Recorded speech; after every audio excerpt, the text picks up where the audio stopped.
తాకట్టులో ఉన్న బంగారాన్ని విడిపించి ఆ రోజు ఆన్లైన్ రేటుకే మేము కొంటాం. Sharma gold company.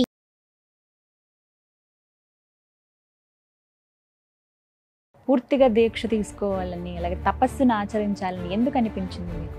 నాకెందుకో ఈ సంసారం మీద విరక్తి వస్తుందండి. తినబుద్ధి అంటే అన్నం కూడా తినబుద్ధి అవ్వట్లేదు, నీళ్లు తాగబుద్ధి అవ్వట్లేదు. వ్యావహారికంగా ఉండాల్సిన లక్షణాలు ఒక్కటి కూడా లేవు నాకు. మనకు పితృదోషాలు అనేవి ఉంటాయి కదా, వాటి శాపాలు మనకి వారసత్వంగా వస్తూ ఉంటాయి. అవి ఎలా వస్తాయి, వాటి నుంచి విముక్తి పొందడం ఎలా? జన్మ ఎత్తిన తర్వాత ప్రతి ఒక్కరికి తప్పకుండా పితృదోషాలు, పితృకర్మలు వస్తూ ఉంటాయి. ఎంత సుఖంగా ఉందామన్నా ఆ ఇంట్లో సుఖం ఉండదు, అశాంతి, ఏదో ఒక వంకతో అశాంతి.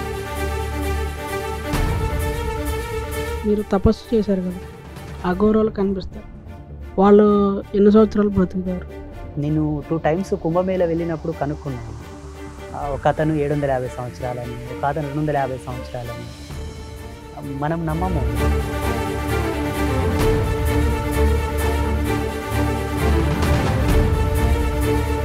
మీ దినచర్య అసలు ఎలా ఉంటుంది? ఉదయం లేచిన దగ్గర నుంచి మీ ఆహార నియమాలు కానీ అసలు ఎలా ఉంటుంది? మేము పొద్దున్నే 3 గంటలకు లేస్తాం. అది 3 గంటలకు? ప్రతి ఒక్క యోగి ధర్మం అది. పొద్దు పొడవకన్నా ముందే నక్షత్రాలు ఉండగానే బ్రహ్మ గడియల్లో గంధర్వ వేళలో స్నానం చేసిన వాడు యోగి. అలాగే పడుకొని సూర్య భగవానుడు వచ్చి తనను లేపిన వాడు యోగి కాడు, భోగి.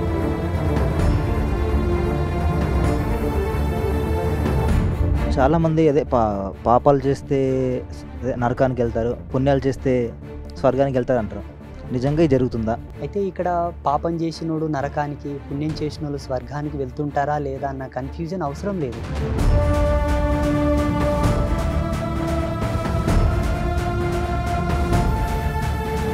రుద్రాక్ష ధరిస్తారంటారు కదా, దానివల్ల లాభాలు ఏంటి?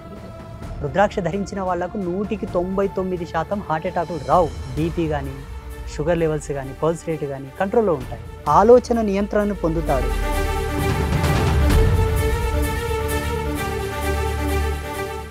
నమస్కారం, వెల్కమ్ టు సుమన్ టీవీ.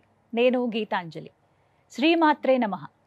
అమ్మవారి అనుగ్రహం పొందడం అంత సులువైన విషయం కాదు అంటారు చాలామంది. మనలో చాలామందికి అమ్మ మమ్మల్ని అనుగ్రహిస్తే బాగుండు, ఏం చేయాలనే తపన ఉంటుంది. కానీ అందరికీ సాధ్యమయ్యే విషయమే కాదు, దానికి ప్రత్యేకంగా కొన్ని మార్గాలు ఉన్నాయి అని అంటున్నారు శ్రీ శ్రీ శ్రీ ఆదిత్య పరాశ్రీ స్వామివారు. వారు ప్రత్యేకంగా 12 సంవత్సరాల పాటు సుదీర్ఘంగా తపస్సును ఆచరించి అమ్మవారి అనుగ్రహం పొంది ఒక ఆశ్రమాన్ని ఇలా స్థాపించారు. అలాగే ఎంతోమంది భక్తులకు అమ్మవారి గురించి చెబుతూ వాళ్లకున్నటువంటి సందేహాలను కూడా నివృత్తి చేస్తున్నారు. వారు ప్రస్తుతం మనతో పాటు స్టూడియోలో ఉన్నారు. వారితో మాట్లాడి మన సందేహాలను నివృత్తి చేసుకుందాం. అలాగే మరికొంతమంది యువకుల్ని కూడా ఇవాళ ఆహ్వానించాము. వారు తమకున్నటువంటి సందేహాలను అడిగి నివృత్తి చేసుకుంటామని వారు అడిగారు. ఇక ఆలస్యం చేయకుండా కార్యక్రమాన్ని ప్రారంభిద్దాము. గురువు గారితో మాట్లాడదాం. గురుగారు నమస్కారం అండి. నమస్తే. చాలా సంతోషం అండి మీరు మాకు సమయాన్ని కేటాయించినందుకు. అలాగే ఎన్నో సందేహాలు కూడా ఉన్నాయి, ప్రత్యేకించి అమ్మవారి గురించి తెలుసుకోవాలని అందులోనూ ఆసక్తి ఉంటుంది నాకు. అలాగే ఇక్కడున్న వీరందరికీ కూడా సందేహాలు ఉన్నాయి, అవి నివృత్తి చేస్తారని కోరుకుంటూ ముందుగా నా ప్రశ్న, మీ గురించి విన్నప్పుడండి అసలు అంటే ఇంత చిన్న వయసులో ప్రత్యేకించి ఇంత దీక్షా సంపన్నులు అవ్వడం అనేది చాలా గొప్ప విషయం. అది అమ్మవారి అనుగ్రహం మీ పైన చాలా ఉందని అర్థమవుతుంది. ఆ విశేషాలు తెలియచేస్తారా? అమ్మవారి అనుగ్రహం అసలు ఎలా సిద్ధించింది, మీ తపస్సు కానీ మీ దీక్ష విషయాలు ప్రేక్షకులకు తెలియచేయండి. అంటే భక్తికి చిన్న పెద్ద తేడాలే. కరెక్ట్. మనకు ఆల్రెడీ ఈ విషయం అన్ని దానిలో అవగతం ఉంది. మాదేంటంటే అమ్మ ఒక చిన్న లో కాస్ట్ ఫ్యామిలీ, చాలా పేద కుటుంబం. అందరిలాగా నేను కూడా రోజువారీ కూలీగా వెళ్ళేవాడిని మహారాష్ట్రలో, ముంబై. సో నా వరకు నేను పని చేస్తూ ఉండి నా 16వ ఏట నాకు ఆధ్యాత్మిక చింతన కలిగింది. ఒక గురువు గారిని చూడడం వల్ల వారి ఆదర్శం మేరకు నాకు ఈ జ్ఞానం వచ్చింది. బై బర్త్ నుంచి స్పిరిచువల్ నాలెడ్జ్ ఉండే, అంటే అది ఎరుకలోకి రావడానికి 16వ ఏట వచ్చింది. 16వ సంవత్సరం. ఎవ్రీ పర్సన్కి సమ్ సెట్టింగ్ టైం ఉంటుంది.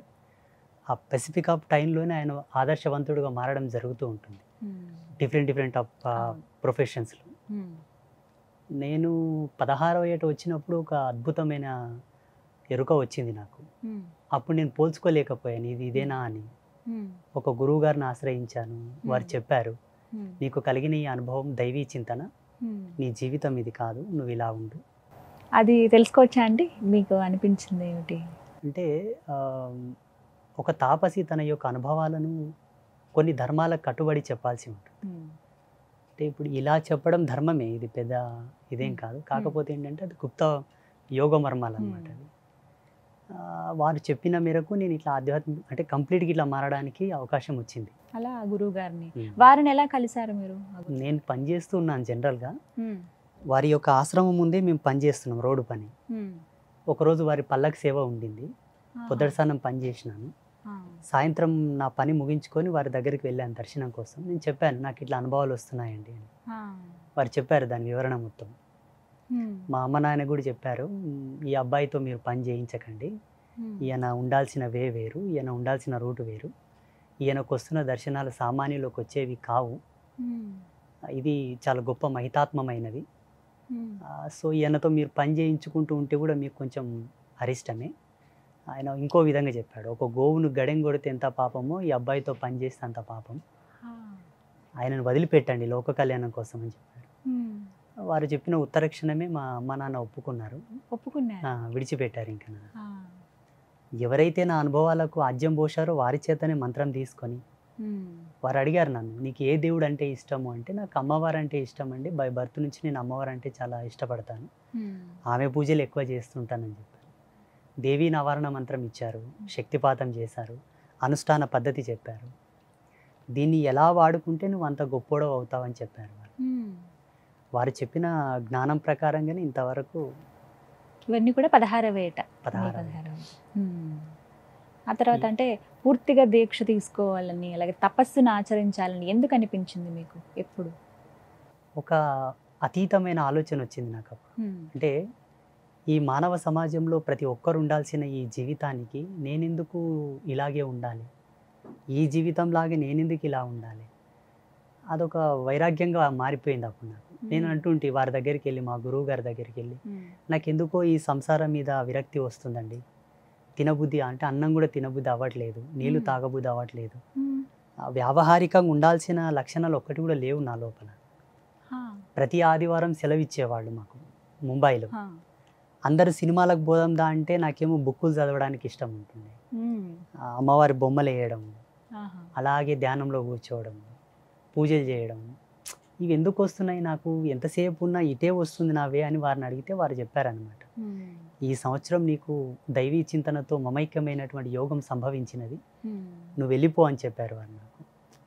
ఊరకే ఎక్కడ వెళ్ళిపోవాలండి, నాకు దిశానిర్దేశం లేదంటే ఆ మంత్రం ఇచ్చారు, అనుష్ఠాన పద్ధతి చెప్పారు, ఆ యోగ రహస్యాలు కొన్ని చెప్పారు వారు. వారు చెప్పిన జ్ఞానమే మహోధారంగా నేను స్వీకరించి ఇంతవరకు అదే అనుష్ఠానంలో కొనసాగుతూ ఉన్నాను. ఎన్ని సంవత్సరాలు అవుతుందండి? 2011 నుంచి 2008, 9, 10 వరకు ఒక అగామ్య గోచరంగా ఉన్నాను నేను.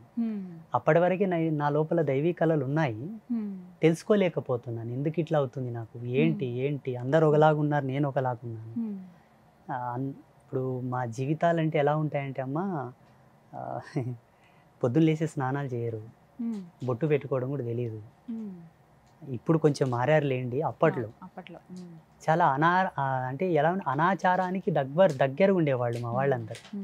వాళ్ళందరూ అట్లా ఉంటే నేను ఎందుకు రోజు స్నానం చేయాలి, 2 పూటల స్నానం చేయాలి అట్లా అనిపించేది నాకు. స్నానం చేయకపోతే అసలు ఉండబుద్ధి అవ్వకుండే. 2 పూటలు బ్రష్ చేయాలా, శుచిగా మంచి ఉతికిన బట్టలు కట్టుకోవాలా, ఒక పరివర్తన వైపు నడుస్తుండే నా అడుగులన్నీ.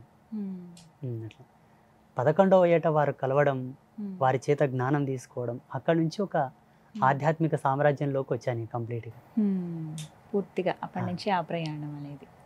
మీరు ఉండేది ఇవన్నీ ఎక్కడ స్వామి? ఇప్పుడు ఉండేది బిజ్వార గ్రామం, నారాయణపేట జిల్లా కొత్తగా అయింది. ఇంతకుముందు మహబూబ్ నగర్ ఉండే. అక్కడ అంటే ఆశ్రమాన్ని ఏర్పాటు చేశారని విన్నాం. మా గురువు గారు అన్నారు, నేను ఇక్కడనే ఉండి మీ పాదసేవ చేస్తూ నా జన్మ నీకేనే వదిలివేస్తానండి అన్నాను. వారు అన్నారు, నువ్వు పుట్టిన ఊళ్ళోనే నువ్వు చేయాల్సినవి కొన్ని ఉన్నాయి, నువ్వు అక్కడి నుంచే జ్ఞాన ప్రచారం చేయాలా, నీ నుంచి ప్రపంచంలో కొన్ని అద్భుతాలు కూడా జరుగుతాయన్నారు. నేను అనుకున్నాను, నాకేం తెలుసు, నేనేం అద్భుతం చేస్తాను, కనీసమైన బ్యాక్గ్రౌండ్ కూడా లేదు. పెద్ద యోగాభ్యాసన మూలాలు కూడా నాకు తెలియవు. మీరు చదువుకున్నారండి? ఎంతవరకు చదువుకున్నారు? 5వ తరగతి చదివిన. ఆ. పేద కుటుంబం, అప్పుడు చదువులు కూడా పెద్ద అవగాహన లేదు మా ఊళ్ళకు. వయసు వచ్చిందంటే పని చేయాలి, 10 రూపాయలు తీసుకొచ్చి ఇవ్వాలంతే. అందరు అట్లే ఉన్నారు మా గ్రామంలో. వాళ్ళు అన్న తర్వాత దిక్కుతోచని పరిస్థితి, మీరు ఇక్కడ ఉండాల్సింది లేదు, నువ్వు వెళ్ళిపోవాలని చెప్పారు మా గురువు గారు. అప్పటికప్పుడే ఊరు వచ్చేసాను 2011లో. వచ్చేసరికి ఊళ్ళో అంతా ఒక విధమైన అగామ్య గోచరం. మా పాతింట్లోనే ఒక మూలలో అమ్మవారిని నిలబెట్టుకొని అమ్మవారి ముందు రోజు ధ్యానం చేయడం, ఆకలి అనిపిస్తే తినడం, ధూపు అనిపిస్తే నీళ్ళు తాగడం, లేకపోతే అలాగే ఉండిపోవడం కంటిన్యూస్గా. ఇంకా అట్లా గడుస్తూ గడుస్తూ ఎవరో ఒక భక్తుడు నా గురించి విన్నాడు. ఒక బాల సన్యాసి అనుష్ఠానంలో ఉన్నాడని విన్నాడు. ఆయన వచ్చి ఆశీర్వాదం తీసుకుంటే నేను బ్లెస్ చేశానంట. నాకైతే గుర్తుకు లేదు, ప్రామిస్.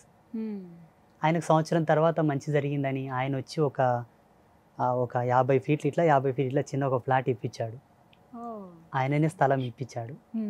అమ్మవారు అప్పటికే నాకు ధ్యానంలో చెప్తూ ఉండేది, సంసారికమైన కుటుంబంలో నన్ను పెట్టావు, ఇక్కడ నువ్వు చేసే తపస్సు చాలా ఉచ్చ స్థితికి వస్తున్నది, ఇక్కడి నుండి నన్ను తీసి బయట పెట్టు అని చెప్పేది. కొన్ని సిగ్నల్స్ ఇచ్చేవాడు.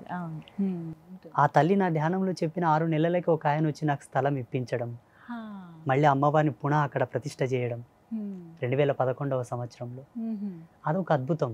మా గురువు గారు ఆనాడు ఆశీర్వదించింది 2011లో ఒక సాక్షాత్కారం అయింది. ప్రపంచంలోనే ఒక అద్భుతాన్ని నువ్వు ఆవిష్కరిస్తావన్నారు వారు.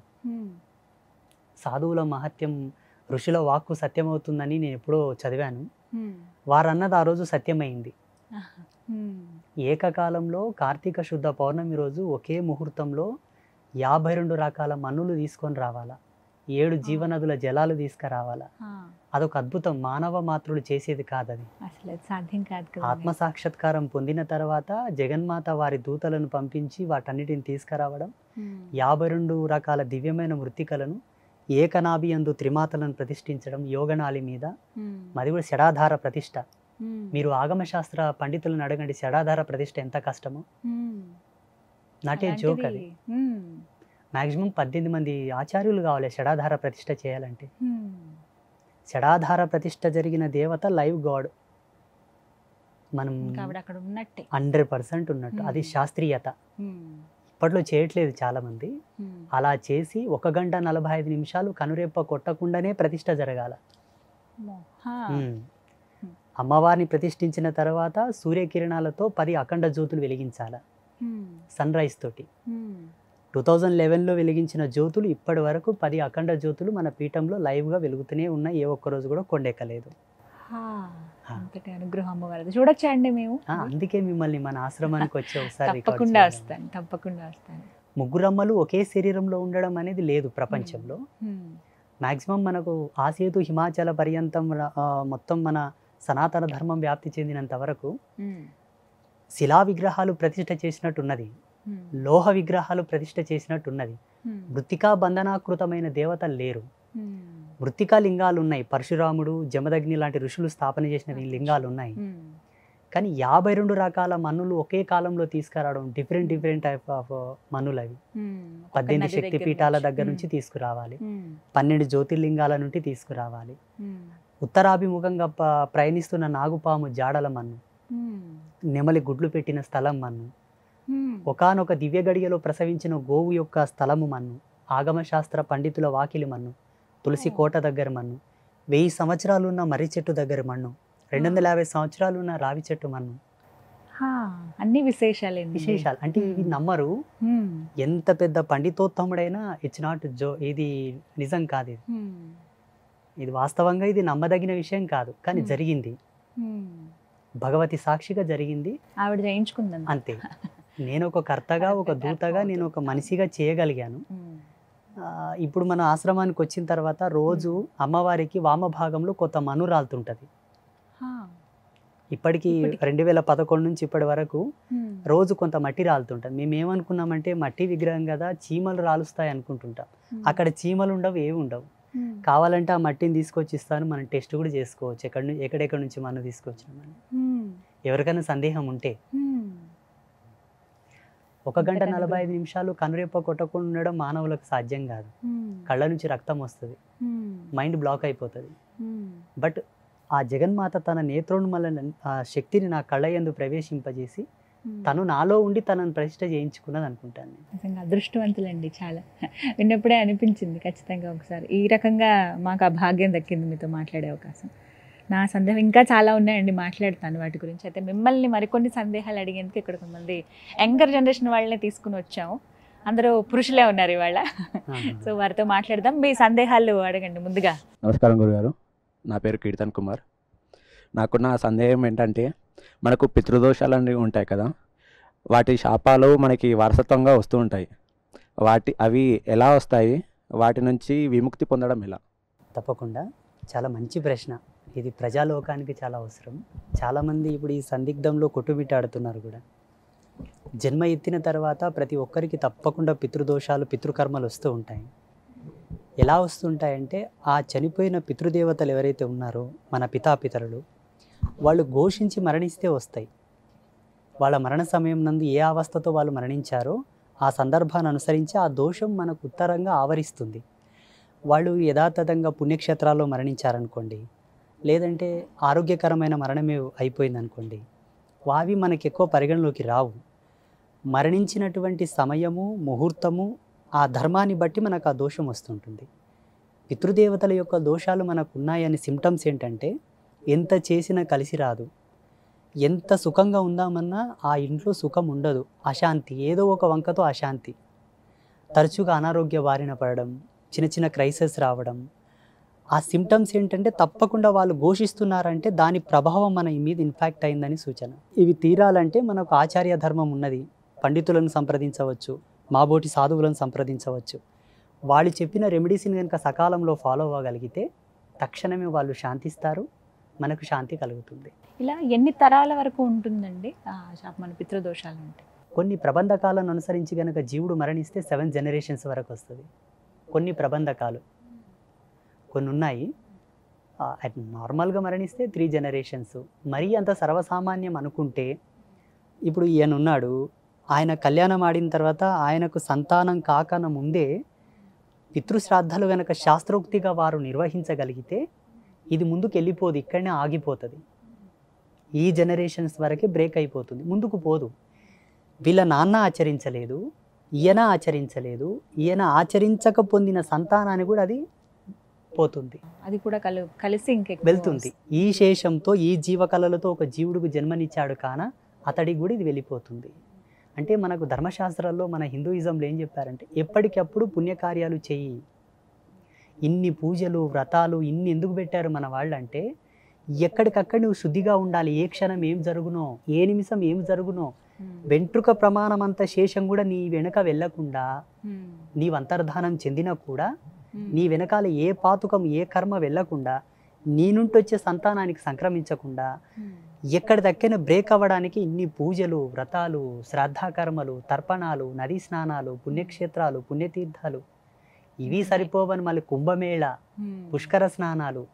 అబ్బా, ఇవన్నీ మన వాళ్ళు ఎందుకు గుజిగుచ్చారంటే, మన ధర్మంలో అద్భుతం. ఇంతటి వైజ్ఞానికం, ఇంతటి పరివర్తనం ఈ భూమి మీద వేరొకరు కాలేకపోలేదు, కారు కూడా.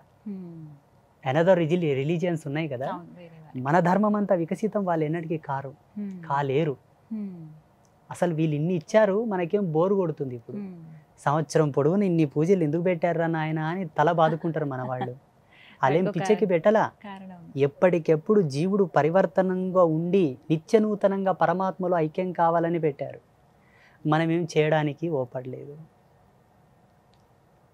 అర్థమవుతుందా? పితృకర్మలు శీఘ్రమే శాంతించాలంటే శ్రీ శ్రీ అంబాత్రయ క్షేత్రంలో గోపూజలు చాలా వైభవంగా జరుగుతాయి. మన పీఠంలో బయట గోపూజలు చేస్తారు. కొన్ని పితృకర్మలు హోమాలతో కానీ, శ్రద్ధ తర్పణాలతో కానీ, ఆచార్యుల యొక్క పూజలతో వెళ్ళిపోతుంటాయి. కొన్ని పోవు.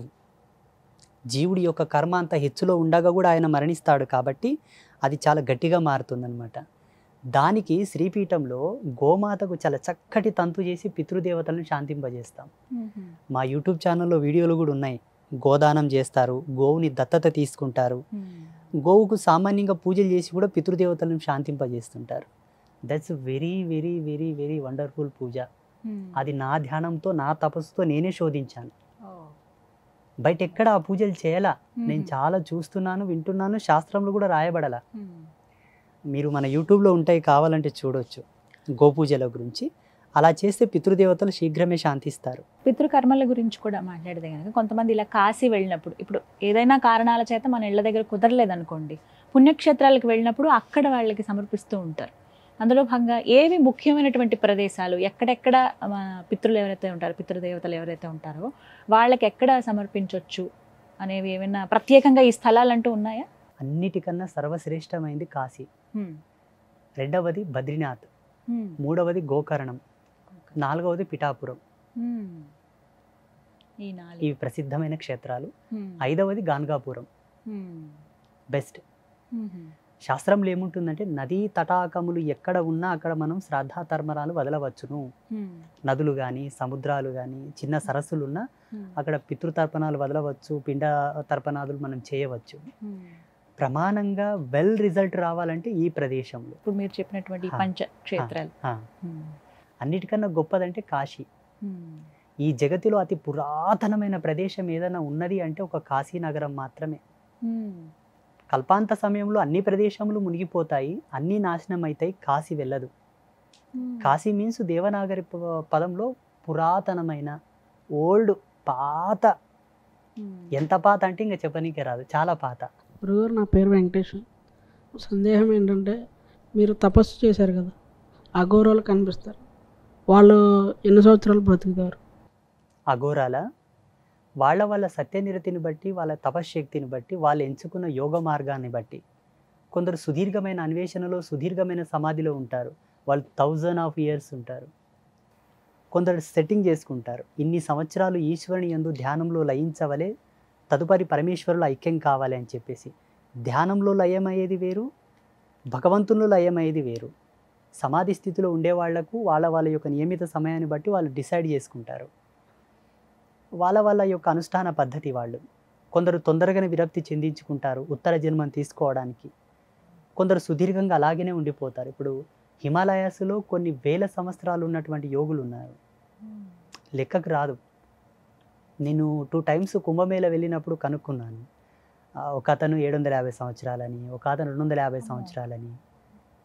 మనం నమ్మము, మన జ్ఞానానికి వంతు చిక్కవు.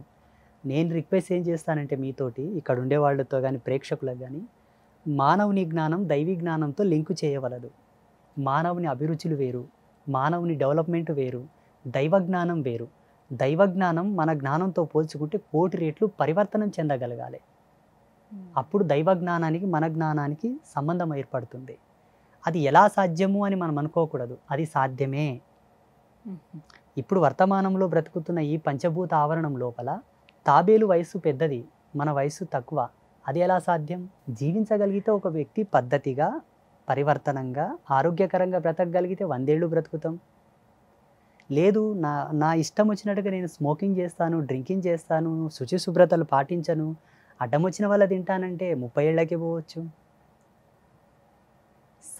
సౌలు యొక్క పర్పస్ ఏంటంటే, దీన్ని గనక మనం డెవలప్ చేసుకుంటూ వెళ్తే లక్షల సంవత్సరాలు జనరేట్ అవుతుంది. అది దీని పర్పస్. అది మనకు గీతలో భగవంతుడు చెప్పాడు కదా, దీనికి నాశనం లేదని.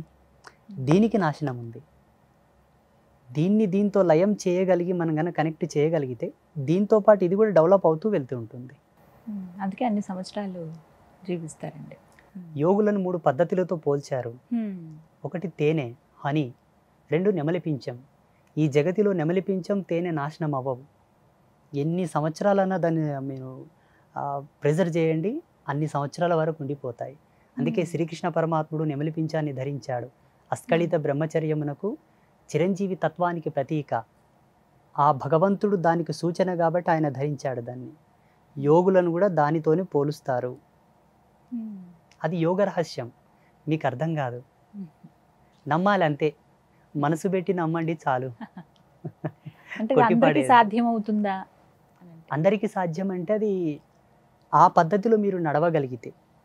ఇప్పుడు ఎద్దుకు మెడ మీద కాడి పెట్టి పనులు చేయిస్తారు, గాడిదకు వీపు మీద బరువు పెట్టి పనులు చేయించుకుంటుంటారు. దీని బలం దీనిది, దాని బలం దానిది. దాన్ని దీనిలా వాడకూడదు, దీన్ని దానిలా వాడకూడదు. మీరు మాలా జీవించగలిగితే ఓకే, మీరు కూడా సాధించగలరు. ఆ మార్గాలు అంటే ఏ విధంగా కొన్ని సూచించండి వారికి. దానికి దీక్షా నియమావళి ఉంటుంది, ఆచార ధర్మాలు ఉంటాయి, కొన్ని కట్టుబాట్లు ఉంటాయి, కొన్నింటిని వదులుకోవాలి, కొన్నింటికి అనుగుణంగా నడవాలి. అప్పుడు కానీ అది అలవరదు. కష్టం అంటారా ఈ జీవనం? చాలా. ఈ ప్రపంచంలో ఇన్ని అద్భుతాలు జరగడానికి మూలం కష్టమే. కష్టం జరగకపోతే ఇన్ని అద్భుతాలు జరిగేవి కావు. సునాయాసంగా ఈ జగత్తులో ఏ అద్భుతం జరగల. ఒక అద్భుతం జరిగిందంటే దాని వెనకాల చాలా కష్టం ఉంటుంది. ఇది అద్భుతం అనుకుంటే దీని వెనకాల కష్టం కూడా ఉండి ఉండాలి. ఈజీగా అయ్యేది ఉంటే ప్రపంచమంతా అదే మార్గాన్ని ఎంచుకునేవాళ్ళు కదా. అది చాలా కష్టం. మనం బ్రతికుండగానే లైవ్లో గాడ్ని చూడలేము మాంసనేత్రముల ముద్దతో. ఇలా ఒక యోగిని ఆత్మ సాక్షాత్కార దృష్టితో మనం చూడగలిగితే హీఈస్ ద గాడ్. చూడగలగాలి, చూసే మనసు ఉంటే చాలు. గురువుగారు, నా పేరు గోపాల్. నా సందేహం ఏంటంటే ఈ రోజుల్లో కోరిన కోరికలు తీరాలంటే ఏం చేయాలి? కోరిన కోరికలు తీరాలనుకుంటే ఆ వ్యక్తి కోరికకు అనుగుణంగా కష్టపడాలి. కోరిన కోరికలు భగవంతుడు తీర్చడానికి సంసిద్ధుడై ఉన్నా ధర్మమీమాంస సూత్రాన్ని భగవంతుడు కూడా చూస్తాడు. భగవంతునికి ఎప్పుడు కూడా పక్షపాతం ఉండదు. భగవంతుడు అతీతుడు అయినప్పటికీ ఈరోజు దేవాలయానికి వెళ్ళగానే ఫలానా ప్రదేశంలో ఒక దేవుడు కోరగానే అనుగ్రహిస్తున్నాడట అని ప్రచారం అయినెంబడినే తండోపతండాలుగా జనాలు వెళ్తూ ఉంటారు. అది వాళ్ళ భక్తి, వాళ్ళ విఘ్నత. కానీ కోరిన వరాలు దేవుడు ఇస్తాడు అన్నది కొంతవరకు ఆలోచించాల్సిన విషయమే. ఎందుకంటే నువ్వు వెళ్ళి నీ యోగక్షేమాలు కోరుతావు, నువ్వంటే పడని వాడు వెళ్ళి నీ నాశనం కోరుతాడు. నీకు వరం ఇయ్యమంటివే, వాడికి వరం ఇయ్యమంటివే. భగవంతుడు అందుకే మానవుని జ్ఞానంతో మన యొక్క ఉప్పుకారం తిన్న పేయితోటి దేవుని జ్ఞానాన్ని జత చేయవలదు. భగవంతునికి ఒక క్లారిటీ ఉన్నది. కోరిన కోరికలు తీర్చుకోవడానికి సాధ్యమైనంత వరకు 199% మనమే కష్టపడాలి. అంటే ధర్మబద్ధంగా ఉన్నటువంటి ఏ కోరికైనా దేవుడు నెరవేరుస్తాడు అనే ఒక మాట ఉంటుంది. ధర్మబద్ధంగా మనం ఎంత జీవించినప్పటికీ అందులో కూడా ఒక అధర్మం ఉండి ఉంటుంది. ఎలాగంటారా, హిరణ్యకశపుడు ధర్మవంతంగా తపస్సు చేశాడా, అధర్మవంతంగా తపస్సు చేశాడా? ఆయనకి అది ధర్మమే. మరి భగవంతుడు వరం ఎందుకు ఇవ్వాలి? అతగాడికే ధర్మమే, కానీ ఆ ధర్మాన్ని అనుసరించి భగవంతుడు వరం ఇచ్చినప్పటికీ ఎంతమందికి అది ఇబ్బంది కలిగించింది అవుతుంది. ఇక్కడ ధర్మ మీమాంస సూత్రం మనకు అలవరదు, అది మనకు అవసరం లేదు. భగవంతుని మనం కోరవలసినది ఏమిటి అనగా, అయ్యా నీ అనుగ్రహం ఇవ్వు చాలా అనాలి. భగవంతుని అనుగ్రహం లోపల మనకి ఎన్నో అద్భుతాలు జరుగుతాయి. మనం అనుకున్నది మనం కోరవద్దు. నా దగ్గరికి చాలామంది డాక్టర్స్ వస్తుంటారు, గురూజీ నేను ఒక పెద్ద హాస్పిటల్ కట్టాను, అది మంచిగా నడిచేటట్టుగా బ్లెస్ చేయండి అంటాడు. ఇప్పుడు వాస్తవంగా మేము మంచి తాపసులమైతే శుభం భవతు అంటాం. మా వాక్కు సత్యమై ఫలిస్తే ఆయన హాస్పిటల్ రోజుకో 1,00,000 మందితో జనరేట్ అవ్వాలి. ఆయన హాస్పిటల్ మంచిగా నడవాలంటే ఇంక అందరికీ రోగాలు రావాలి, కాళ్ళు ఇరగాలి, చేతులు ఇరగాలి, ఇంకేదో కావాలి, ఇంకేదో కావాలి, శుభం జరగాలి. అర్థమవుతుందా? అందుకే కోరిన కోరికలు మనమే తీర్చుకోవాలి. భగవత్ కృప ఎక్కడికి వెళ్ళదు, భగవంతుని కృప ఉందని ఈరోజు మీరు 6 అమ్మగారు మనం కలిసి ఇక్కడ కూర్చున్నాం. నిన్ననే మనం ఎవరిలో ఒకరం ఇదైపోయింటే అయిపోయేదిగా. ఈశ్వర ప్రసన్నత ఉంది కాబట్టి ఇక్కడ కలిసాం మనం అందరం. నేనేమంటాను, చాలామంది భక్తులకు ఒకటే చెప్తున్నాను, పొద్దున లేచి పొద్దుముఖం చూస్తున్నామంటే అది గాడ్ గిఫ్ట్. మన చేతితో మనం తిని మనకు మనం మంచిగా ఫ్రెష్ అవుతున్నామంటే గాడ్ గిఫ్ట్. దేవుడు ఏదో వరాలు ఇస్తాడు అంటే డబ్బో, హోదానో, కారో, బంగ్లానో ఇస్తాడు అనుకోవడం అవివేకం. అది మనం నిర్మాణం చేసుకున్నది. ఇప్పుడు నిర్మాణం అయింది. ఈ జనరేషన్లో ఒక బెంజ్ కారు, ఒక మంచి ఫోన్, ఒక డ్రెస్సు, ఇటువంటివి ఇప్పుడు. కానీ భూమి పుట్టినప్పటి నుంచే దేవుని పూజలు ఉన్నాయి. అప్పుడు కార్లు లేవు కదా, అప్పుడు డబ్బులు లేవు కదా, మళ్ళీ అప్పుడు ఎందుకొరకు పూజలు చేశారు వాళ్ళు? ఋషుల కాలంలో కూడా పూజలు చేశారు కదా, వాళ్ళు ఎందుకు పూజలు చేశారు? ఇప్పుడు సోకాళ్ళు మన అవసరాలు ఎప్పుడు ఉన్నాయి, అప్పుడు ఎందుకు పూజలు చేశారంటే మానవుడికి భక్తి ఎంతో అవసరం. ఈ జన్మకు పరిపూర్ణతను ప్రసాదించేదే పూజ. శరీరానికి అలంకారాలు ఉన్నాయి, శరీరానికి పరివర్తనములు ఉన్నాయి. మంచి మేకప్ చేసుకోవచ్చు, ఇష్టం వచ్చినట్ల గడ్డం గీసుకోవచ్చు, హెయిర్ స్టైల్ చేసుకోవచ్చు, ఇష్టం వచ్చినట్ల అలంకారం చేసుకోవచ్చు. ఆత్మకు పరివర్తనం లేదు కదా. ఆత్మకు పరివర్తన చెందసే పూజ. టోటల్లీ సౌల్ పర్పస్ అనమాట పూజాస్ అని కూడా. ఇవి చేసే కోణంలో మన అవసరాలు కూడా తీరుతూ ఉంటాయి. దేవుళ్ళు అనుగ్రహిస్తారు, మన కష్టాలు తీరుస్తారు, మన కోరుకునేవి కూడా దక్కుతాయి. బట్ ఏంటంటే over expectation is not a right. అధిక మోతాదులో దాన్నే ఫోకస్ చేస్తూ పూజలు చేయడం వలన సైడ్ ఎఫెక్ట్ వస్తుంది, రియాక్ట్ అవుతుంది. ఇంకా అర్థమవుతుందా? సాధ్యమైనంత వరకు ప్రతి ఒక్కరూ కళలు కనండి, కళలను సాకారం చేసుకోవడానికి కష్టపడండి, భగవంతుని కూడా నమస్కారం చేయండి. దేవుడికే వదిలేసి అయ్యో తీర్చలేదని మళ్ళీ ఆ దేవుని నిందించడం ధర్మం కాదు. అలా చాలా వరకు చూస్తూ ఉంటాం. ఉన్నాయి. ఇప్పుడున్నటువంటి భక్తి ప్రపంచంలో, ఇప్పుడున్నటువంటి భవసాగరంలో ఇది ఒక పెద్ద తలకాయ నొప్పిగా మారిపోయినది. పెద్ద పెద్ద దేవుళ్ళని నిందించడం మొదలు పెడుతున్నారు ఇప్పుడు. మొన్న ఒక అతడు తిరుమలకు వెళ్ళి వచ్చాడంట, మన పీఠానికి వచ్చాడు. నేను కాలినడకగానే వెళ్ళొచ్చాను గురూజీ, మరి నాకు బిజినెస్ డెవలప్ అవ్వట్లేదు, ఏంటి అసలు ప్రాబ్లం ఏంటి? ఆ స్వామివారిలో ప్రాబ్లమా, నా లోపల ప్రాబ్లమా అని అడుగుతున్నాను. అమ్మో. అంటే మనిషి యొక్క ఆలోచన ఎంత నెగిటివ్గా మారిపోతుంది అన్నది కూడా మనం ఆలోచన చేసుకోవాలి. ఇలా మారడానికి కారణం మాబోటి సాధువులు, ప్రవచనకర్తలు, మాబోటి గురువులు, సిద్ధాంతులు, పండితులు. వీళ్ళు వాళ్ళని అట్లా మోటివేట్ చేస్తున్నారు, వాళ్ళు అలా అట్రాక్ట్ అయిపోతున్నారు గాడ్తో. కానీ అది వాస్తవమైన పద్ధతి. అక్కడికి వెళ్ళినప్పుడు కోరిక నెరవేరకపోతే దైవం శక్తివంతం కాదు అని అలా ఇంకా ఫిక్స్ అయిపోతారు. వాళ్ళకి ఏం తెలుసు? అక్కడ డాక్టరు మాత్రలు ఇచ్చిన తర్వాత, ఔషధాలు ఇచ్చిన తర్వాత దాని నియమాలు చెప్తాడు. ఈ సమయానికి ఇది వేసుకో, తినకన్నా ముందు ఇది వేసుకో, తిన్న తర్వాత ఇది వేసుకో, ఆ నియమాలు చెప్తారు.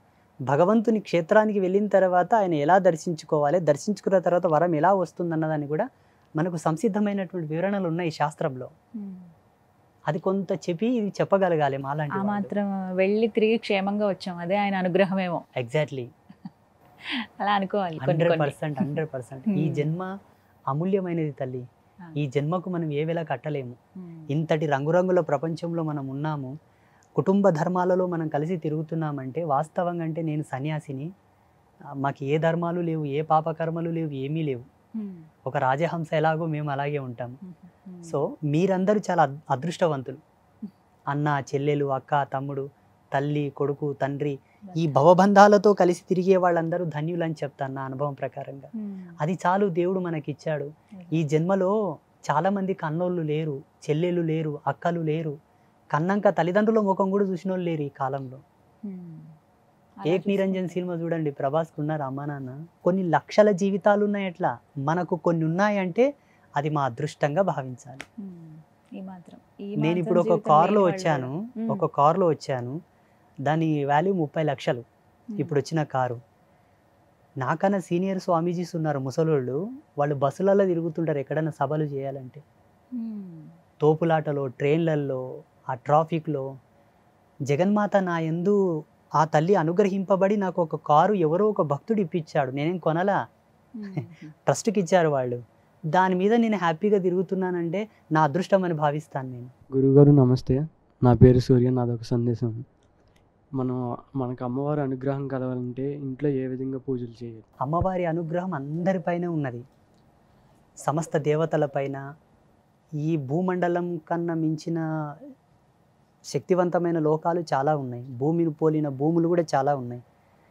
అనంతకోటి బ్రహ్మాండాలలో అమ్మవారి యొక్క అనుగ్రహం ఉన్నది కాబట్టే ఇది సువిశాలంగా జనరేట్ అవుతుంది, డెవలప్ అవుతుంది ఇప్పటికీ కూడా. అది జగన్మాత యొక్క కృప. అమ్మ అనుగ్రహం ప్రత్యేకంగా మన పైన ఉండాలని కోరడం కూడా ధర్మం కాదు, ఆల్రెడీ ఉన్నది. మనం ఇంకా ప్రత్యేకమైన దృష్టిలో ఆ తల్లి అనుగ్రహం మనం కోరాలనుకుంటే చక్కగా అమ్మవారి ఫోటో పెట్టుకొని రోజు దీపం పెట్టి 2 అగరవత్తులు వెలిగించి పువ్వో పత్రో నివేదన చేసి జగన్మాతను నమస్కారం చేసుకొని మన పని మనం చేసుకోవాలి. ప్రత్యేకమైన అనుష్ఠాన పద్ధతిలో, ఉపాసన పద్ధతితో, సాధన పద్ధతితో నువ్వు ఏదైనా వరాలు కోవాలనుకుంటే దానికి గురుముఖతంగా నువ్వు ఏదైనా మంత్రం తీసుకొని దాని పద్ధతులతో నువ్వు ఉపాసన చేస్తే అమ్మవారు అనుగ్రహిస్తుంది, వరాలు ఇస్తుంది. అమ్మవారికి ఇష్టమైన పద్ధతి ఒకటే. స్త్రీ అయినా పురుషుడైనా అమ్మతనముతో ఆడిన వారికి అమ్మ అనుగ్రహం ఇవ్వదు. అమ్మతనాన్ని, మాతృత్వాన్ని గౌరవించే పురుషుడికి తొందరగా వశమవుతుంది. మాతృత్వాన్ని గౌరవ భావంతో నడిపించిన మహిళకు తొందరగా ఆమె ప్రసన్నమవుతుంది, ఆవాహనం అవుతుంది, పలుకుతుంది, మాట్లాడుతుంది. అమ్మతనాన్ని దుర్వినియోగపరుచుకున్న స్త్రీకి ఆమె వశమవ్వదు, అనుగ్రహించదు, ఇంకా కష్టాల పాలు చేస్తుంది. పురుషుడైనను మాతృత్వాన్ని దుర్దృష్టితో కనుక చూస్తే ఆయనను అనుగ్రహించక ఇంకా శిక్షల పాలు చేస్తుంది, ఆయనకు చాలా కఠినమైన శిక్షలు విధిస్తుంది. అదొక్కటి మన నియమం పెట్టుకుంటే చాలు. మద్యమాంసాదులు సేవించే కోణం లోపల కొంతమందికి వంశాచారం ఉంటుంది, కులాచారం ఉంటుంది, పెద్దల పద్ధతులు ఉంటాయి. అలా వ్యక్తిగతమైన విషయం, అది మేము చెప్పాల్సిన అవసరం లేదు. సాధుత్వ ధర్మం ప్రకారంగా, సత్య సనాతన ధర్మం ప్రకారంగా, వేదాంత ధర్మం ప్రకారంగా మాంసభక్షణ నిషిద్ధం. అది ఎన్నటికైనా పాపమే. మద్యపాన సేవనం కూడా ఎన్నటికైనా పాపమే. మా ధర్మం ఏంటంటే తినకండి, తాగకండి అని చెప్తాము. తింటారా తాగరా వాళ్ళ వ్యక్తిగతమైన విషయం అది. అమ్మవారికి అవి రెండు కూడా నచ్చవు. మద్యం సేవించిన, మాంసభక్షణ చేసిన, కులధర్మ పత్నిని కాదని అన్య స్త్రీలతో సంగమించినా కూడా అమ్మకు ఇష్టం ఉండదు. నీవెన్ని తపస్సులు చేసినా నాశనం కాక తప్పదు, అనుగ్రహం రాదు. ఒక దేవీ భక్తుడిగా, జగదంబ పాదదాసుడిగా, అమ్మగా నేను చెబుతున్నాను. అమ్మ ప్రసన్నం కోరాలంటే ఈ త్రివిధమైన మకారంలను వదిలివేయాలి. మద్యము, మాంసము, మగవా సాంగత్యం. నువ్వు ఫోటో లేకున్నా దీపం లోపలికి కూడా అమ్మవారిని ఆవాహన చేసుకొని మాట్లాడవచ్చు ఈ నియమాలు ఉంటే. ఈ విధంగా తాంత్రికంగా అయినా, వైదికంగా అయినా, అవైదికంగానైనా, ఏ పద్ధతిలోనైనా సరే మనకు ఎన్నో మార్గాలు ఉన్నాయి. మన హిందూ ధర్మం లోపల వైదికంగా, అవైదికంగా, తాంత్రికంగా చాలా మార్గాలు ఉన్నాయి. ఏ మార్గంలోనైనా అమ్మ ఇష్టపడేది ఈ మూడింటిని. ఈ క్వాలిటీస్ ఎవరిలో ఉన్నాయో వాళ్ళ యొక్క భృకుటి యందు జగదంబ ప్రత్యక్షంగా కనిపిస్తుంది వాళ్ళ జ్ఞాననేత్రంలో. స్వామి, అంటే మీ దినచర్య అసలు ఎలా ఉంటుందండి? ఉదయం లేచిన దగ్గర నుంచి మీ ఆహార నియమాలు కానీ అసలు ఎలా ఉంటుంది? మేము పొద్దున్నే 3 గంటలకు లేస్తాం. అది 3 గంటలకి? ప్రతి ఒక్క యోగి ధర్మం అది. పొద్దు పొడవకన్నా ముందే నక్షత్రాలు ఉండగానే బ్రహ్మ గడియల్లో గంధర్వ వేళలో స్నానం చేసిన వాడే యోగి. అలాగే పడుకొని సూర్య భగవానుడు వచ్చి తనను లేపినవాడు యోగి కాడు, భోగి. సాధు ధర్మంలో అది ప్రథమ నియమం. 3 గంటలకు లేచి 4 గంటల వరకు ఏకాంత ధ్యానం, 4 గంటలకు మళ్ళీ శుచి శుభ్రతలు చేసుకొని అమ్మవారి ఆరాధనలకు వెళ్ళడం, 6 గంటల వరకు అమ్మవారిని అంతా సర్వశోభాయమానంగా అలంకరించి అమ్మవారికి సర్వ కంకర్యాలతో పూజలు అర్చనాదులు చేసి భక్తులకై అమ్మ దర్శనం వదిలిపెట్టడం. అక్కడ నుంచి ఎవరైనా భక్తులు వస్తే వాళ్ళతో మాట్లాడడం, వాళ్ళకు సందేహాలు చెప్పడం, వాళ్ళ కష్టకాలాలు వినడం, వాళ్ళకు వరాలు ఇవ్వడం, ఏదో మాకు తోచిన మంత్రమో తంత్రమో యంత్రమో ఇచ్చి ఇది ఉంచుకోండి బాగుంటారని చెప్పడం. ఇట్లా ఏదైనా ప్రోగ్రామ్స్, మీటింగ్లు, పూజలు ఎవరైనా ఇళ్ళకి పిలిస్తే వెళ్ళడం, వాళ్ళకి ఆశీర్వాదం చేయడం. ఏమన్నా పెద్ద పెద్ద సాధు సంతుల సమ్మేళనాలు అవుతుంటాయి, అటువంటి ప్రోగ్రామ్స్కి వెళ్ళడం. మొన్ననే దుబాయ్ కూడా వెళ్ళొచ్చాను. అది జగన్మాత కృప. అక్కడ వాళ్ళు నన్ను పిలిపించారు, నేను వెళ్ళాను. అట్లా ఈ విధంగా ఉంటుంది. మా ఆహార విహారాలు ఎలా ఉంటాయంటే ప్రతి యోగికిను, ప్రతి సన్యాసికిను 3 ప్రధానమైన నియమాలు ఉంటాయి. ఏకభుక్తం, ఏకవస్త్రధారణం, ఏకశయన గతి. కంచం పొత్తు, మంచం పొత్తు ఉండకూడదు మాకు. అంతా ఒకటే. ఆహారం అంటే ఏం తీసుకు? ఏకభుక్తం, సాత్విక ఆహారమే, స్వల్ప ఆహారం అంత కొంత. ఓ కుంభాలు తినడం అంటే అది భోగత్వం అవుతుంది. ఈ శరీర ధర్మాన్ని అనుసరించి తినడం కానీ లేకపోతే అది కూడా అవసరం లేదు మాకు. దీనికి ఒక రిజర్వేషన్ ఉంది. ఈ శరీర నిర్మాణానికి ఒక ధర్మం ఉన్నది. మా తల్లిదండ్రులు ఇద్దరు ఈ శరీరాన్ని నాకు ఇచ్చారు. దీన్ని నడిపిస్తున్నది పంచభూతాలు. ఈ శరీరం భూమి యొక్క ఆవరణంలో నడుస్తున్నది కాబట్టి అంత తినాలని ఒక ధర్మం, అంతే. ఆకలి కూడా మాకు పెద్ద ఏం ఇబ్బంది లేదు. పేరు మురళీకృష్ణ. నాకు సందేహం ఏంటంటే చాలామంది పాపాలు చేస్తే నరకానికి వెళ్తారు, పుణ్యాలు చేస్తే స్వర్గానికి వెళ్తారు అంటారు. నిజంగా ఇది జరుగుతుందా? ఒకవేళ జరిగిన ఒక పర్సన్ పాపాలు చేసినందుకు తను ఎన్ని జనరేషన్స్ వరకు అనుభవిస్తారు? ఇంతకుముందు మనం చెప్పుకున్నట్లనే పాపం యొక్క తీవ్రత బట్టి పీరియడ్ టైం పెరుగుతూ ఉంటుంది. అయితే ఇక్కడ పాపం చేసినోడు నరకానికి, పుణ్యం చేసినోళ్ళు స్వర్గానికి వెళ్తుంటారా లేదా అన్న కన్ఫ్యూజన్ అవసరం లేదు. It's a clear. భూమి ఆవిర్భావం చెంది మానవునికి విజ్ఞానం వికసితమైనప్పటి నుండి, శాస్త్ర సిద్ధాంత లిఖితమైనప్పటి నుంచి చెబుతూనే వచ్చారు, తప్పు చేయకండప్ప శిక్షల పాలవుతారు, నరకం కోతారని. ఇప్పుడు మీకు అది క్లారిటీగా క్లియర్గా అర్థం కావాలంటే మంచిగా ర్యాంకు తెచ్చుకొని మంచిగా మార్క్స్ వచ్చిన వానికి ఒక మంచి కాలేజీ లోపల సీట్ ఇస్తారు. ఆ కొరతో చిన్నగా మార్కులు వచ్చిన వానికి ఇయ్యరు. ఎందుకు ఇయ్యరు? తక్కువ వచ్చాయి కాబట్టి, మార్కులు తక్కువ వచ్చాయి కాబట్టి. అది జీవధర్మ సిద్ధాంతాన్ని అనుసరించి నువ్వు జీవించలేదు కాబట్టి, నీ ధర్మ నిడివిని అనుసరించి నువ్వు ఎక్కడికి వెళ్ళాలో అక్కడనే వెళ్ళాలి. జీవధర్మ సిద్ధాంతాన్ని అనుసరించి బ్రతికి ఉత్తమ స్థితిలో నువ్వు నడిచావు కాన నువ్వు ఎక్కడికి వెళ్ళాలో అక్కడికి వెళ్ళాలి. అది ఈ టైం సిస్టమ్ డిసైడ్ చేస్తుంది. కాలధర్మ సిద్ధాంతం, ఈ కాలానికి ఒక సిస్టమ్ ఉంటుంది, ఒక రూల్ ఆఫ్, ఆ రూల్ మెయింటైన్ చేస్తుంది దీని అంతని కూడా. సో ఇక్కడ ఏంటంటే ప్రతి జీవుడు కూడా ధర్మానికి తల వంచి ధర్మానికి అనుగుణంగా బ్రతకగలిగితే నరకం అనేది భూలోకానికి పరిచయం అవ్వదు, ఇక్కడ అది మనకు రాదు కూడా. నడవలేదు కాబట్టి నరకం మనకు పరిచయం అయింది ఇప్పుడు. ఉదాహరణకి ఏ హత్యలు, ఏ నేరాలు, ఏ దొంగతనాలు చేయకుంటే జైలుతో ఆయనకి ఏ సంబంధం లేదు. ఒక వ్యక్తి జైలుకి వెళ్ళాడు అంటే తప్పు చేయడం వల్లనే వెళ్ళాడు కదా. తప్పు చేయకపోతే జైలుకి ఆయనకు సంబంధమే లేదు కదా.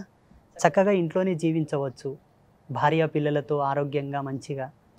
అలాగే జీవుడు తప్పు చేశాడనే నరకానికి వెళ్తున్నాడు, చేయకపోతే పోడు కదా. ఒకవేళ తనకి ఈ శరీరం ఉన్నంత వరకు శరీరం మీద భయంకరమైన పాపాలు చేశాడు అనుకోండి, 7 జన్మల వరకు ఎంటాడుతుంది ఆ పాపం, వదిలిపెట్టదు.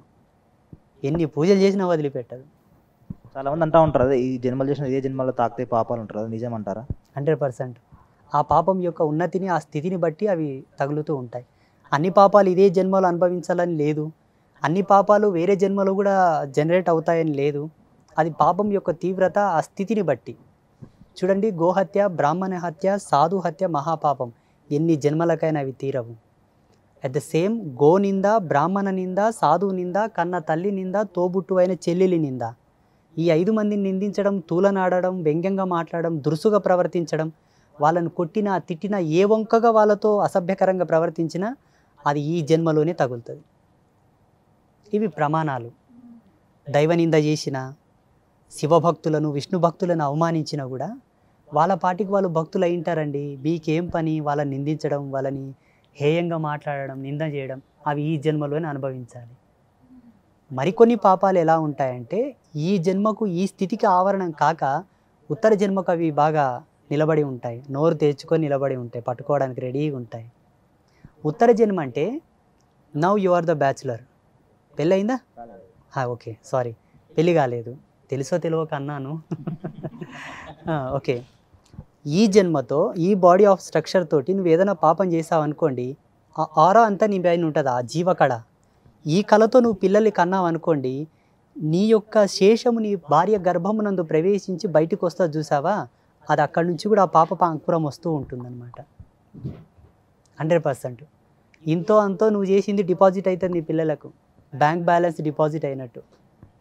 అందుకేనండి మన సనాతన ధర్మంలో క్లియర్ కట్ ఒకటే ఉన్నది, ఎక్కడ పుష్కరాలు వచ్చినాయంటే వెళ్ళి స్నానం చేయండి, ఏ నదికి పుష్కరాలు వచ్చినాయంటే వెళ్ళి స్నానం చేయండి, ఎక్కడ ఒక మహాయాగం జరుగుతుందంటే వెళ్ళి దర్శనం చేసుకోండి, ఎక్కడ సమీపంలో పుణ్యక్షేత్రం ఉందంటే వెళ్ళి దర్శనం చేసుకోండి, ఒక పుణ్యతీర్థంపు ప్రవహిస్తున్నది అంటే వెళ్ళి స్నానం చేయండి.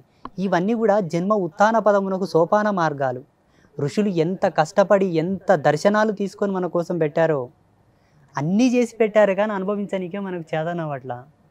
మళ్ళీ పాపాలు, దోషాలు, కర్మలు అన్నీ ఉన్నాయి మనకు. అంటే అవి సందర్శనం చేత మనం చేసినటువంటి పాపాలు పోతాయండి? 100%. ఇప్పుడు ఒక వస్తువును రోడ్డు మీద వాడేస్తే దుమ్ము ధూళి ఆవరిస్తుంది, దాన్ని కిచెన్లోకి తెచ్చి కడిగితే పోదంటారా? పోతుంది కదా.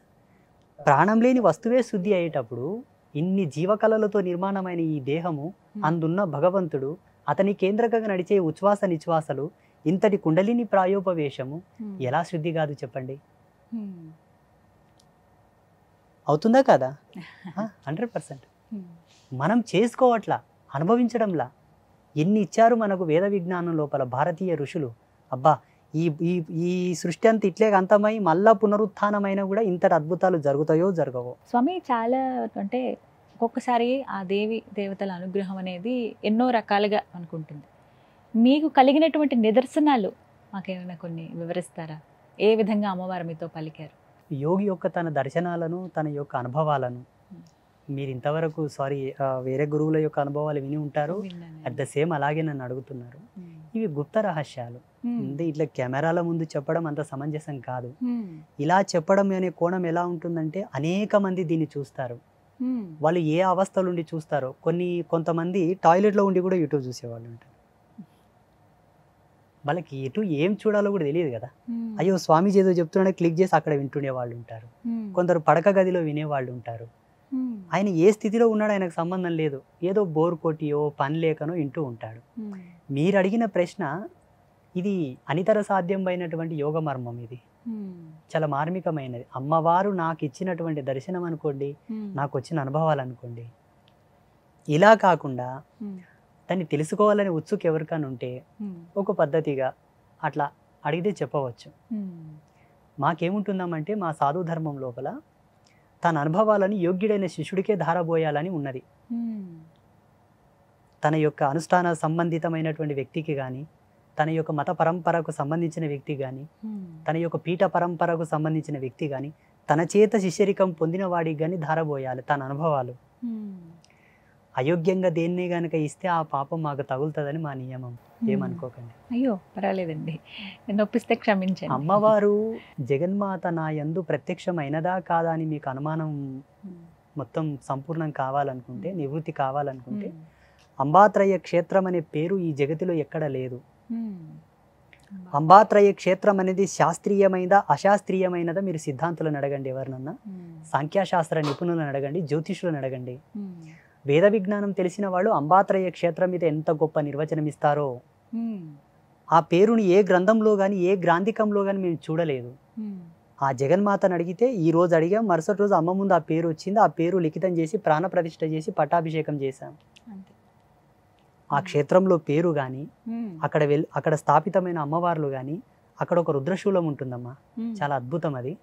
ఆ రుద్రశూలం కానీ, 7 జీవనదుల జలాలతో ప్రాణప్రతిష్ఠ చేయబడ్డ కోనేరు, కూర్మాకారపు కోనేరు, మన పీఠంలో గోమాత కళ్యాణం చేస్తాం ప్రతి సంవత్సరం. అదొక అద్భుతం. అంబాత్రయ క్షేత్రంలో ప్రతిదీ అద్భుతమే. అక్కడ 3 అమ్మలు 3 కలర్లతో ఉంటారు, black, yellow, red. Mahakali, Mahalakshmi, Mahasaraswati.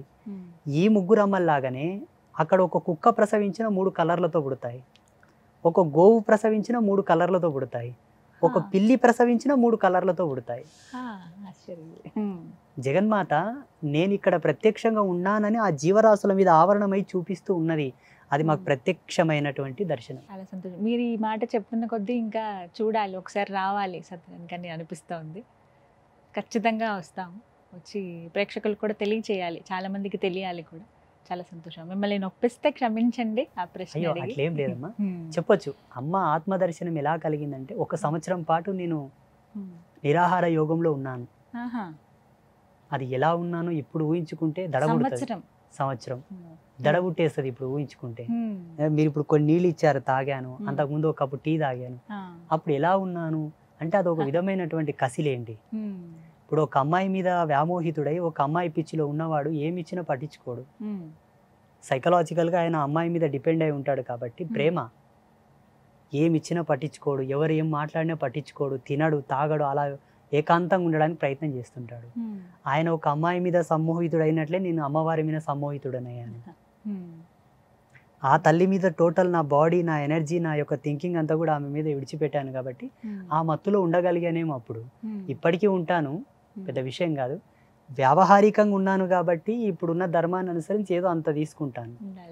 అలా ఉన్నప్పుడు సరిగ్గా సంవత్సరానికి 365 రోజుల తర్వాత ఏ ముహూర్తానికైతే ధ్యానంలో ఉన్నానో సరిగ్గా అదే ముహూర్తానికి ఒక అద్భుతమైన తేజస్సు నేను చూశాను. ఆ తేజస్సుతో నేను సంభాషించిన సంభాషణలు లోక కళ్యాణ కారకములు. నేనేం చేయాలో నాకు అవగతమైనది, నేను ఎలా ఉండాలో నాకు అవగతమైనది. ఆ వాక్కును అనుసరించి ఇప్పటి వరకు ఉన్నాను. నన్ను చాలా మంది అడుగుతారు, నువ్వు చీర కట్టుకున్నావని. ఇది చీర కాదు, ఏకవస్త్రం, కుట్టని బట్ట, మడిపంచనే. జగన్మాత యొక్క దీక్ష నియమావళిని అనుసరించి కుంకుమ కలర్ పంచె కట్టాలి కాబట్టి అరుణకాంతి, అరుణవర్ణం, ఎర్రవర్ణం. నా అలంకారము, నా శిఖాబంధనము అంతా కూడా అమ్మ యొక్క ప్రసాదితమే, అమ్మ యొక్క వాణి. అమ్మ చెప్పినట్టుగానే మీరున్నారు. అమ్మ చెప్పకపోయినా నాకు అనుభవాలు వచ్చినాయంటే కూడా భగవత్ ప్రసాదితమే కదా. ఒక వ్యక్తికి ఒక ఆలోచన వచ్చిందంటే జ్ఞానం యందే ఉత్పన్నం అవ్వాలి. దీనికి కేంద్రకం మహాసరస్వతి. ఆమె అనుగ్రహం ఉంటే తప్ప ఇది పనిచేయదు. మెంటల్గా మనం డిస్టర్బ్ అవుతున్నామంటే ఆ సరస్వతి యొక్క అనుగ్రహం తగ్గినట్టు లెక్క. సైకలాజికల్గా ఆయన పిచ్చి పిచ్చి చేష్టలు చేస్తున్నాడు అంటే తప్పకుండా సరస్వతి శక్తిపాతం చేసి ఆయన మంచిగా అవుతాడు. శక్తిగా లేడు, దృఢంగా లేడు, అంగవైకల్యంతో ఉన్నాడంటే మహాకాళి శక్తిపాతం చేయాలి. ధన సంపత్తులతో ఆయన కొంచెం ఇబ్బంది పడుతున్నాడంటే లక్ష్మీ శక్తిపాతం చేయాలి. ఈ 3 సమృద్ధిగా మనకు అంబాత్రయ క్షేత్రంలో దొరుకుతాయి. గురుగారు నమస్కారం, నా పేరు లక్ష్మీనారాయణ. నా చిన్నప్పటి నుంచి ఒక సందేహం ఉంది. ఆత్మ అంటే ఏంటి? ఆత్మలు ఎవరికి కనబడతాయి? ఆత్మలు అసలు ఉన్నాయా? ఆత్మ లేకపోతే మీరు నన్ను క్వశ్చన్ అడిగారు కదా, ఆత్మలు కనిపిస్తాయా లేదా? ఎవరికి కనబడుతున్నావు అంటే ఆత్మ కనబడుతున్నట్లే. కనబడతాయి నువ్వు కళ్ళు మూసుకో ఏం కనిపిస్తుంది? కళ్ళు మూసుకో ఏం కనిపించింది? బ్లాక్. Totally black. కళ్ళు తెరిచిన ఈ ప్రపంచం నువ్వు చూస్తున్నావు, నిన్ను ప్రపంచం చూస్తున్నదంటే ఆత్మదర్శనమే. ఆత్మ ఒక ఫోకస్గా కనిపించాలి, ఒక షాడో లాగా కనిపించాలి, ఒక లైట్ లాగా కనిపించాలనుకుంటే దానికి ధ్యానం ఉండాలి. ధ్యాన బలం, మంత్రబలం. కొందరు మంత్ర సాధన బాగా చేసి ఉన్న వాళ్లకు ఆత్మలు కనిపిస్తాయి. కొందరికి జన్మతః వాళ్ళ యొక్క పుట్టిన గడియను బట్టి, ఆ ఎత్తిన జన్మను బట్టి కొందరికి సౌల్స్ కనిపిస్తుంటాయి, ఆత్మలు కనిపిస్తుంటాయి. కుక్కలకు పిల్లులకు రోజు కనిపిస్తాయి. దౌర్భాగ్యం ఏంటంటే అవి మాట్లాడలేవు, అరుస్తుంటాయి ఊక పిచ్చి పిచ్చిగా. మనం అర్థం చేసుకోవాలి వాటి అరుపులని. నీకు ఆత్మను చూడాలని ఉందా? ఒక సాధన ఉంటుంది అమ్మవారి, శ్మశానకాలి సాధన. యోగ్యుడైన గురువుని ఆశ్రయించి ఆ సాధన తీసుకున్నామంటే 61 రోజులు చేస్తే నీతోనికి వచ్చి మాట్లాడతాయి. మాట్లాడిన తర్వాత కంట్రోల్ కూడా చేయగలగాలి. మరి ఇప్పుడు నన్ను క్వశ్చన్ అడగనికనే తడబడుతున్నావు నువ్వు. ఆత్మ ఎంత భీకరంగా ఉంటుందో. అది ఆత్మలు కనబడతాయా, ఆత్మలు ఉన్నాయా నా క్వశ్చనే పిచ్చి క్వశ్చన్. ఆత్మ లేకపోతే మనం ఎక్కడి నుంచి ఉన్నాం ఇంతమందిని? ఆత్మ లేని వాళ్ళు కావాలనుకుంటే హాస్పిటల్లో మార్చరీకి వెళ్ళండి, శ్మశానాలకు వెళ్ళండి. కాశీలో మణికర్ణిక ఘాట్ దగ్గర ఉండి రోజుకి ఎంతోమంది వస్తారు. వాళ్ళలో ఆత్మ లేదు, మనలో ఉంది. ఉన్నవాళ్ళు, ఆత్మ ఉన్నవాళ్ళు ఆత్మ లేని వాళ్ళని చూస్తాం. ఆత్మ లేనివాడు ఎవరిని చూడడు. రుద్రాక్ష ధరిస్తారంటారు కదా, దానివల్ల లాభాలు ఏంటి గురుగారు? రుద్రాక్షలో ఉన్నటువంటి ఒక అద్భుతమైన శక్తి తరంగాలు ఏంటంటే, ఈ జగతిలో శివుడి యొక్క కేంద్రకంగా వచ్చే ఎనర్జీస్ అంతా కూడా రిసీవ్ చేసుకోవడానికి ఒకే ఐటమ్ ఉంది, అది రుద్రాక్ష. శివుని తరపు నుంచి, అంటే శివుడు ఉండే పొజిషన్ ఏదైతే ఉందో, కైలాసం అంటాం కదా, శివ చైతన్య తరంగాలను రిసీవ్ చేసుకునేటటువంటి కెపాసిటీ ఒక రుద్రాక్షలోనే ఉన్నది. శివతత్వం దేనికి ఉపయోగపడునో తెలుసునా? ఆత్మ సంరక్షణ, నీ యొక్క సౌల్ యొక్క సెక్యూరిటీ అండ్ సేఫ్టీ. రుద్రాక్ష ధరించిన వాళ్లకు 99% హార్ట్ అటాకులు రావు, గుండె పేలిపోదు, గుండె బద్దలవ్వదు, గట్టిగా ఉంటుంది. సెకండ్ వచ్చేసి ఇప్పుడు ఉన్నటువంటి వైజ్ఞానిక మూలాలను అనుసరించి, టెక్నాలజీని అనుసరించి బీపీ కానీ, షుగర్ లెవెల్స్ కానీ, పల్స్ రేట్ కానీ కంట్రోల్లో ఉంటాయి. రెండవది ఆలోచన నియంత్రణను పొందుతాడు, మానసిక ప్రశాంతత. దేన్ని ఎలా వాడాలో అలా వాడుతాడు, దేన్ని ఎలా పరిగణించాలో అలా పరిగణిస్తాడు, తనను తాను నియంత్రించుకుంటాడు, సమాజాన్ని నియంత్రిస్తాడు. అందుకే రుద్రాక్ష సాక్షాత్తు శివస్వరూపం, శాంత స్వాభావికం అలవరుతుంది. ప్రతి ఒక్కరూ రుద్రాక్ష ధరించాలి. రుద్రాక్ష ధరించాలనుకున్న వాళ్ళు మద్యం సేవించకూడదు, మాంసభక్షణ చేయకూడదు. ఒకవేళ మూత్ర విసర్జన చేసిన నీళ్ళతో శిరప్రోక్షణ చేసుకోవాలి, మల విసర్జన చేస్తే స్నానం చేసుకోవాలి. ఎందుకోసం అంటే రుద్రాక్ష నీ శరీరం మీద ఉందనుకోండి, ప్యూర్ రుద్రాక్ష అది నీ శరీరమునందు ధరించిన తర్వాత, ఇప్పుడు ఈ సెకండ్లో ధరిస్తే 24 గంటల తర్వాత నీ యొక్క నాడీ కేంద్రకానికి దానికి ఒక కనెక్షన్ వస్తుంది, నీ శరీరంతో కనెక్ట్ అవుతుంది. అది నీ జీవ చైతన్య ఆరా సిస్టంతో అది ఏకమైపోతుంది, అది పనిచేయడం మొదలు పెడుతుంది. ఇటువంటి క్రియలకు పాల్పడ్డప్పుడు దాని నుంచి వచ్చేటటువంటి నెగిటివిటీకి, దీని నుంచి వచ్చేటటువంటి పాజిటివిటీకి రియాక్షన్ అయిపోతుంది, డీకంపోజ్ ఏర్పడుతుంది. ఇటు మంచి జరగక అటు చెడు జరగక అగామ్య గోచరం అయిపోతుంది ఈ జన్మ. అందుకే ఇది ధరించిన వంటి ఇది తినకు, ఇది తాగకు, ఇలా ఉన్నప్పుడు ఇలా ఉండు. అంత మంచిని పొందేటప్పుడు ఈ తుచ్చమైన వాటిని వదిలివేయడంలో సందేహం ఏమిటి చెప్పండి? అయితే స్వామి కొంతమంది ఏం చేస్తారంటే మెడలోకి చేయించుకున్నారనుకోండి, చైన్ లాగాను, అంటే ఒక లాకెట్ లాగా చేయించుకున్నప్పుడు ఆహారం నాన్ వెజ్ తినేటప్పుడు కావచ్చు, ఇలా అంటే వాష్రూమ్స్ వెళ్ళేటప్పుడు కావచ్చు, అప్పుడు తీసివేస్తారు, మళ్ళీ శుభ్రత మళ్ళీ వేసుకుంటారు. అలా చేయొచ్చా అసలు? ఒకసారి రుద్రాక్ష వేసుకున్న తర్వాత తీయటం, మళ్ళీ వేసుకోవటం అలాంటివి?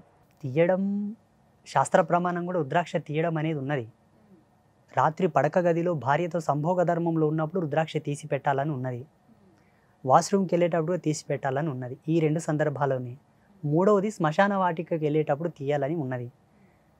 తక్కిన సమయాల్లో యజ్ఞోపవీతము కానీ, రుద్రాక్ష కానీ, పవిత్రమైన మంత్రపూరితమైన మాలలు. ఇప్పుడు ఈ గవ్వలు నాకు కంఠహారములు, ఈ గవ్వలు ఎప్పుడు నేను తీయను, ఉపమాలలు తీస్తూ ఉంటాను. ఇది నా కంఠహారం, ఇందులో నా మంత్రానుష్ఠాన శక్తి ఉన్నది. సాంప్రదాయకమైన నా పీఠ పరంపరను అనుసరించిన మాల, మంత్రమహీమాల, దీన్ని తీయను. అన్య సమయమునందు నాన్ వెజ్ తింటాడు తీస్తా, తర్వాత కేసుకుంటా అంటే ఇది ఆడంబరం అవుతుంది, ఆటవికం అవుతుంది, కానీ సాంప్రదాయకం కాదు. నువ్వు ఆ పూటకు తీసి మళ్ళీ వేసుకున్నప్పుడు తిన్నది ఎక్కడ ఉంటుంది? కడుపులోనే ఉంటుంది కదా. దాని అవశేషాలు ఎక్కడ ఇముడుతాయి? నాడుల్లోనే ఇముడుతాయి కదా. దాని నుంచి వచ్చేటటువంటి ఎనర్జీస్ ఎక్కడ రిలీజ్ అవుతాయి? మనకు ప్రతి సెకండ్కి ప్రతి నిమిషానికి శరీరం నుంచి ఎంతో అంతర్భూతమైనటువంటి వాయువు విచ్ఛేదనలు జరుగుతూ ఉంటాయి. ఈ రోమాల పోటీ మన కంటికి కనిపించవు, దౌర్భాగ్యం. ఈ ఏసీ ఆఫ్ చేస్తే చెమట వస్తుంది చూడు, అప్పుడు కనిపిస్తుంది మనకి ఇక్కడ నుంచి ఏదో వస్తుందని, ప్రవాహకం ఉందని. అట్లా వచ్చేటటువంటి ఎనర్జీకి ఈ రుద్రాక్ష నుంచి వచ్చే శక్తి తరంగానికి ఎదురవుతుంది, పడదు, పొంతన కుదరదు. అందుకే తినకూడదు. ఈ నియమాలు ఖచ్చితంగా పాటించాలి. 100% ఉండాలి. ఆహార నియమాలు పాటించాలి, రుద్రాక్ష కంపల్సరీ పాటించాలి. అట్ ద సేమ్ రిజల్ట్ తులసిమాల వల్ల కూడా వస్తుంది. తులసిమాల వల్ల కూడా సేమ్ రిజల్ట్, రుద్రాక్ష వల్ల కూడా సేమ్ రిజల్ట్. ఈ రెండింటికన్నా 1,000,000 రెట్లు రిజల్ట్ ఈ గవ్వ వల్ల వస్తుంది. దీనివల్ల ఇంకా అద్భుతమైన ఎనర్జీస్ రిలీజ్ అవుతాయి.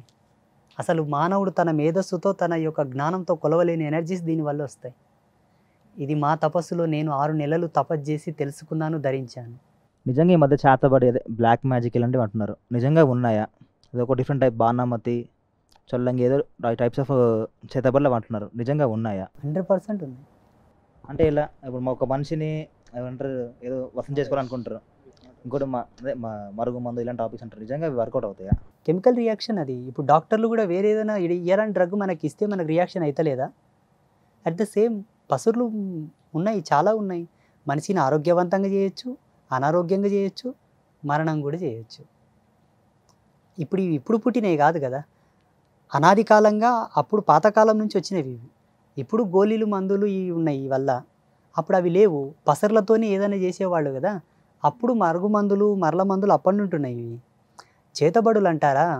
చేతబడులు ఉన్నాయి, అవి పనిచేస్తాయి, చేసేవాళ్ళు కూడా ఉన్నారు, చేయవచ్చు, చేయించవచ్చు అనేక రకాలుగా. లేవు అనడానికి ఆప్షన్ ఏముంది చెప్పు? చేతబడులు లేవు అనడానికి ఆప్షన్ ఏముంది చెప్పు? ఉంది అనడానికి 1,000,000 ప్రమాణాలు చూపిస్తాను నేనే సాక్ష్యం దానికి. యాజ్ ఏ సన్యాసిగా, ఒక స్పిరిచువల్ గురువుగా మేము మంచిని ఎంత శోధిస్తామో చెడును కూడా అంతే శోధించాలి. డాక్టర్ కావాలంటే ఫస్ట్ వైద్యం తెలవాలి, వైద్యం తెలవాలంటే ఔషధం తెలవాలి, ఔషధం తెలియాలంటే ధైర్యం తెలియాలి, ధైర్యం తెలియాలంటే ఆయన అన్నిటికీ దూరంగా ఉండాలి. అర్థమవుతుందా? కోసేటప్పుడు ఇది బాడీ కదా ఎట్లా కోత అనుకుంటే ఆయన డాక్టర్ కాడు కదా. నేను సన్యాస ధర్మంలో రాకన్నా ముందే ఎన్నో శాస్త్రాలను శోధించాను నేను. ఎన్ని తంత్రశాస్త్రాలు లేవు మనకు? ఎన్నో ఉన్నాయి. సిద్ధనాగార్జున తంత్రంలో చాలా క్లియర్గా ఉన్నది. ఈజీగా చేయొచ్చు, చేతబడి, పెద్ద కష్టమేం కాదు. కానీ అది చెడు కదండి, ఇంకొకరు చెడు ఆశించడం అనేది. ఇప్పుడు అమ్మ నేను ఒక మాట చెప్తాను, నీకు రుచిగా కావాలని చెప్పేసి 1 కేజీ చికెన్ తెచ్చుకుంటావు, దాన్ని కోసేవాడికి డబ్బు కావాలి. కోస్తున్న కోడి యొక్క ప్రాణం నీకు అర్థం కాదు, ఆయనకు అర్థం కాదు. ఆయనకు డబ్బు అవసరం, నీకు చికెన్ అవసరం. అది వ్యక్తిగతమైన స్వార్థం. ఈనాడు పుల్వామా దాడి చేసి అంతమంది సైనికులను చంపేశారు, వాళ్ళకేమొస్తుంది? వాళ్ళకి తెలియదా వాళ్ళ మనసులని? అయ్యో ఎట్లా చంపుదామని వాళ్ళకి తెలియదా? కానీ జరిగింది. ఇది వ్యక్తిగతమైన స్వార్థం, వాళ్ళ యొక్క దురాభిప్రాయం, వాళ్ళ యొక్క దురాలోచన. చేసేవాళ్ళు చేస్తుంటారు, చేయించేవాళ్ళు చేయింపజేస్తుంటారు. బలయ్యే వాళ్ళకి నేనేం చెప్తానంటే, చేతబడి క్రియలకు గురి అయ్యే వాళ్ళకి నేనేం చెప్తానంటే, ఏ ఇంట్లో అయితే రోజు ఉదయ సంధ్యలో దీపం వెలిగిస్తారో, ఏ ఇంట్లో అయితే రోజు సాయం సంధ్యలో దీపం పెడతారో, ఏ ఇంటి యజమాని వారానికి ఒక్కసారి అమ్మవారిని దర్శనం చేసుకుంటాడో ఆ ఇంటికి చేతబడి ఎక్కదు. సంకేతాలు ఏమైనా తెలుస్తాయండి? సంకేతాలు అంటే చూడమ్మా, ఎన్ని ఔషధాలు వాడినా ప్రభావం చూపనప్పుడు, మెడిసినల్ ప్రభావం మన బాడీ మీద పడనప్పుడు, డాక్టర్లు కూడా గ్యారంటీ ఇవ్వనప్పుడు, మేము మా వరకు ప్రయత్నం చేస్తున్నామండి ఇంకా బాగా అవ్వట్లేదు అన్నారనుకోండి, సంథింగ్ ఈజ్ రాంగ్. కుటుంబంలో కొన్ని అనూహ్యమైన సంఘటనలు జరుగుతూ ఉంటాయి. అటువంటప్పుడు విజ్ఞానవంతులైనటువంటి గురువులను కలవాలి. విజ్ఞానవంతులు, శాస్త్ర అధ్యాయం మీద పట్టున్న వాళ్ళు, మంత్ర సామ్రాజ్యం మీద పట్టున్న వాళ్ళని కలవాలి. అయ్యా మాకు ఈ సంకేతాలు వస్తున్నాయి, ఇవి ఎందుకు సూచన? ఈయన అడిగినట్లు పితృదోషాల, ఆయన అడిగినట్టు చేతబడుల, ఇంకొక అతను అడిగినట్టు పెద్దలు చేసిన పాపకర్మముల, తను చేసుకున్న పాపకర్మముల. జ్ఞానవంతుడైన వాడు, మంచి నిష్ణాతుడు దాన్ని విశ్లేషిస్తాడు, జాతక పరిశీలన చేసి ఇది ఇందు మూలంగా వస్తున్నది, నువ్వు ఇలా ఉండు, అంతే, తీరిపోతుంది. ఇంకా లేదనుకో, అవతలి వాడు స్వార్థపరుడైతే నిన్ను వాడుకుంటాడు తప్పిస్తే నీ సమస్యను వాడుకోడు. అర్థమవుతుందా? ఇప్పుడు జరుగుతున్నది అదే. అలా జరగడం బట్టే ప్రతి ఒక్కరు ఇప్పుడు ప్రశ్నిస్తున్నారు మాలాంటి వాళ్ళని, ఏమీ లాభం అయ్యా మీ నుంచి సమాజంకి అంటున్నారు డైరెక్ట్ లైవ్లో మమ్మల్ని. మీ నుండి ఏం లాభం సమాజంకి అంటున్నారు. మేము చెప్పడం బట్టే కదా ఈరోజు పుష్కరాలు వస్తున్నాయని మీకు తెలుస్తున్నది. మేము చెప్పడం బట్టే కదా ఈరోజు మీకు గడియారం ఉన్నది. మేము చెప్పబట్టే కదా ఈరోజు మీకు క్యాలెండర్ ఉన్నది. మేము చెప్పడం బట్టే కదా మీకు గ్రహణాలు తెలుస్తున్నాయి. ఒకవేళ మా వల్ల మీకు లాభం లేదనుకుంటే ప్రపంచంలో ఉన్న ఆస్ట్రోఫిజిక్స్ అంతా కూడా డిస్ట్రాయిడ్ చేయండి, నిత్య నూతనంగా ఒక క్యాలెండర్ ఆవిష్కరణ చేయండి, ఒక పంచాంగ రచన చేయండి, చేయండి చూద్దాం. మీకున్న మోడర్న్ సైన్స్ని అనుసరించి చేయండి. ఈరోజు పెద్ద పెద్ద యూనివర్సిటీలలో మన వేద విజ్ఞానాన్ని అనుసరించే రీసెర్చ్లు చేస్తున్నారు. ప్రపంచానికి ఒక సందేశం ఇస్తాను నేను. పాశ్చాత్యులు ఈ దేశం మీదకి రాకన్నా ముందు విదేశాలలో ఏ ఒక్క ఆవిష్కరణ జరిగిందా? విదేశీయులు ఈ దేశం మీదకి రాకన్నా ముందు విదేశాలలో ఒక్క ఆవిష్కరణ జరిగిందా? తిరగలి కూడా లేదా ఆ దేశాల్లో, పిండి రుబ్బుకునే తిరగలి కూడా లేదా ఆ దేశాల్లో, తెలుసా? ఈ దేశం మీదకి వచ్చి ఇక్కడున్న కళాఖండములను, ఇక్కడున్న ధర్మశాస్త్రాలను, వేద విజ్ఞానాన్ని తీసుకెళ్ళిన తర్వాత వాళ్ళు రీసెర్చ్ చేసుకొని అన్ని ఆవిష్కరణలు చేశారు. ఇక్కడెందుకు కాలేదు గురూజీ అంటే ఇక్కడ దౌర్భాగ్యాలు చాలా ఉన్నాయి. 500 సంవత్సరాలు సుదీర్ఘంగా ఏడ్చినటువంటి మాలాంటి తాపసుల యొక్క ఆవేదనకు నిదర్శనంగా అయోధ్యలో రామాలయం కట్టించిన పుణ్యాత్మను ఓడగొట్టారు ఇప్పుడు ఉన్నటువంటి వాళ్ళు, ఇక్కడ ఉన్నోళ్ళు. ఇటువంటి దౌర్భాగ్యులు ఉన్నంత వరకు ఇక్కడ ఏ ఆవిష్కరణలు జరగవు, ఉన్నవే కూలగొట్టేస్తారు. ఇంకా అర్థమవుతుందా? అది సాధువుల వల్ల ఈ దేశానికి ఏ లాభం లేకపోవచ్చు, ఒక లాభం ఉన్నది. మానవుని పరివర్తనలోకి తీసుకొచ్చేది మేమే. నేను సన్యాసిని అయిన తర్వాత ఎంతోమందిని వ్యసన విముక్తుల్ని చేశాను, ఎంతోమందిని ఆల్కహాల్ నుంచి దూరం తీసుకొచ్చాను, ఎంతోమందిని ధర్మం వైపు నడిపిస్తున్నాను, జ్ఞానం వైపు నడిపిస్తున్నాను. నడవని వాళ్ళ పరిస్థితి ఏంటి? ఈరోజు మా పీఠానికి ఎంతోమంది వచ్చి అమ్మ, నన్ను చాలామంది అమ్మ అంటారు, అమ్మవారిలాగా అంటారు, స్వామీజీ కూడా అంటారు, గురూజీ కూడా అంటారు. మా ఆయన మద్యంకి బానిసై రోజు వచ్చి తాగి నన్ను కొట్లో కొడుతున్నాడు అంట. ఇప్పుడు ఎవరు బాగా చేయాలి ఆయనని? వైద్య రంగంలో మద్యం బంద్ చేయడానికి ఏ ఔషధాలు లేవు, ట్రీట్మెంట్ లేదు. మాకున్న స్పిరిచువల్ ఎనర్జీ నుంచి వాళ్ళని అవాయిడ్ చేసి బయటికి తీసుకొస్తాం. చాలామందిని తెచ్చాం. మాలాంటి వాళ్ళం ఉన్నాము కాబట్టి అక్కడక్కడ ఇంకొంతవరకు మంచిగా ఉందేమో అనుకుంటాను. తాయితులు సంథింగ్ అది కట్టుకుంటారు కదా, వాటి వల్ల ఏమన్నా ఎఫెక్ట్స్ ఏమన్నా ఉంటాయా? మొదట తాయిత్తు నిర్మాణం చేసే విజ్ఞానం ఉండాలి. ఏదో ఇప్పుడు ఏదో కట్టేస్తున్నారంటే నేనేం చేయలేను దానికి. తాయిత్తు నిర్మాణం వెనకాల మనకు మంచి క్లారిటీ ఉన్నది. తాయిత్తు ప్యూర్ కాపర్దై ఉండాలి, సిల్వర్దై ఉండాలి, పసిఫిక్ ఆఫ్ మెటలైజేషన్తో కూడి ఉండాలి. ధాతు శాస్త్రాన్ని అనుసరించి తాయిత్తు నిర్మాణం కావాలి. అందులో నిక్షిప్తం చేసే మంత్రం కరెక్ట్ ఉండాలి.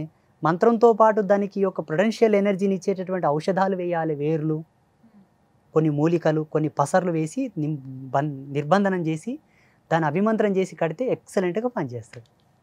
ఎందుకు పనిచేయదు? అయ్యో, ప్రాణం లేని రాళ్ళే మనకు పనికొస్తున్నప్పుడు అదెందుకు పనిచేయదు? దాని నిర్మాణ శైలి తెలవాలి. ఇప్పుడు ఒక యంత్రము కానీ ఒక మూలిక కానీ కట్టాననుకో, నువ్వు స్నానం చేసేటప్పుడు అది నాని తొందరగా పాడైపోతుంది. గాలి తగిలి, ఎండ తగిలి, ఎవరైనా చూడడం వలన. వాటికొక నిర్బంధనము, వాటి యొక్క దాపుకము, వాటి కనుమరుగు చేసే కోణంలోనే ఒక దాంట్లో పెట్టి ఫిల్ చేస్తారు. దాన్ని ఫిల్ చేసి దాన్ని క్యాప్ పెడతాడు. కొన్ని రోజులు అది నీతో ఉండాలని, నీ ఆరా సిస్టమ్ అంతా కూడా ప్యూరిఫైడ్ చేసి నీ మీద ఉన్న నెగిటివ్ ఎనర్జీని అంతా గుంజేసిన తర్వాత ఆటోమేటిక్గా తాయిత్తు ఎగిరిపోతుంది. నీకు తెలియకుండా నీడను ఉసిపడుతుంది. అది తాయిత్తు చాలా పరమం, చాలా పవిత్రం. దాంట్లో చాలా వైజ్ఞానికమైన మూలం ఉన్నది. ఇప్పుడు తాయిత్తు అంటేనే భయపడతారు. వామ్మో తాయిత్తులా. గురుగారు, ఇప్పుడు దెయ్యాలు భూతాలని సైకియాట్రిస్ట్ ఒకలాగా చూస్తారు, ఈ గురువులు మీలాంటి వారు ఇంకొక కోణంలో చూస్తారు. ఎందుకు అలాగా?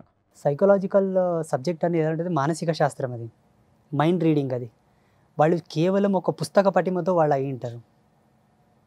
అతను ఒక పుస్తక పటిమతో ఒక అధ్యయనపూర్వకంగా ఆయన ఆ స్థితికి వచ్చి ఉంటాడు. మేము పుస్తక పటిమ చేస్తాం, సాధన చేస్తాం, ధ్యానం చేస్తాం. మేము నేచర్తో కనెక్టివిటీ తీసుకుంటాం. ఫస్ట్ ప్రకృతికి అనుసంధానంగా మా జీవన విధానాలను మార్చుకుంటాం, దానికి అనుగుణంగా బ్రతుకుతాం. అప్పుడు పంచభూతాలు మాలో ఉంటాయి, మేము పంచభూతాల్లో ఉంటాము. పంచభూతాత్మకమైనదే దయ్యాలు, భూతాలు, ప్రేతాలు అన్నీ కూడా, మనము కూడా, జీవరాశులన్నీ కూడా. అన్నప్పుడు మా పట్టు ఎక్కువ ఉంటుందా, వాళ్ళ పట్టు ఎక్కువ ఉంటుందా? ఎంతోమంది వస్తారు మన పీఠానికి, మానసిక పరివర్తనం సరిగా లేని వాళ్ళు చాలామంది వస్తారు మనతోనికి. మేము ఆల్రెడీ సైకలాజికల్ ట్రీట్మెంట్ కూడా చేయించామండి, మేము డాక్టర్లను సంపాదించామండి అని రిపోర్ట్లో సహా వస్తారు మాతోనికి. అంటే ఒక సాధువు యొక్క హీలింగ్ పవర్ ఎలా ఉంటుందంటే ఎన్నో అద్భుతాలను తీసుకొస్తుంది.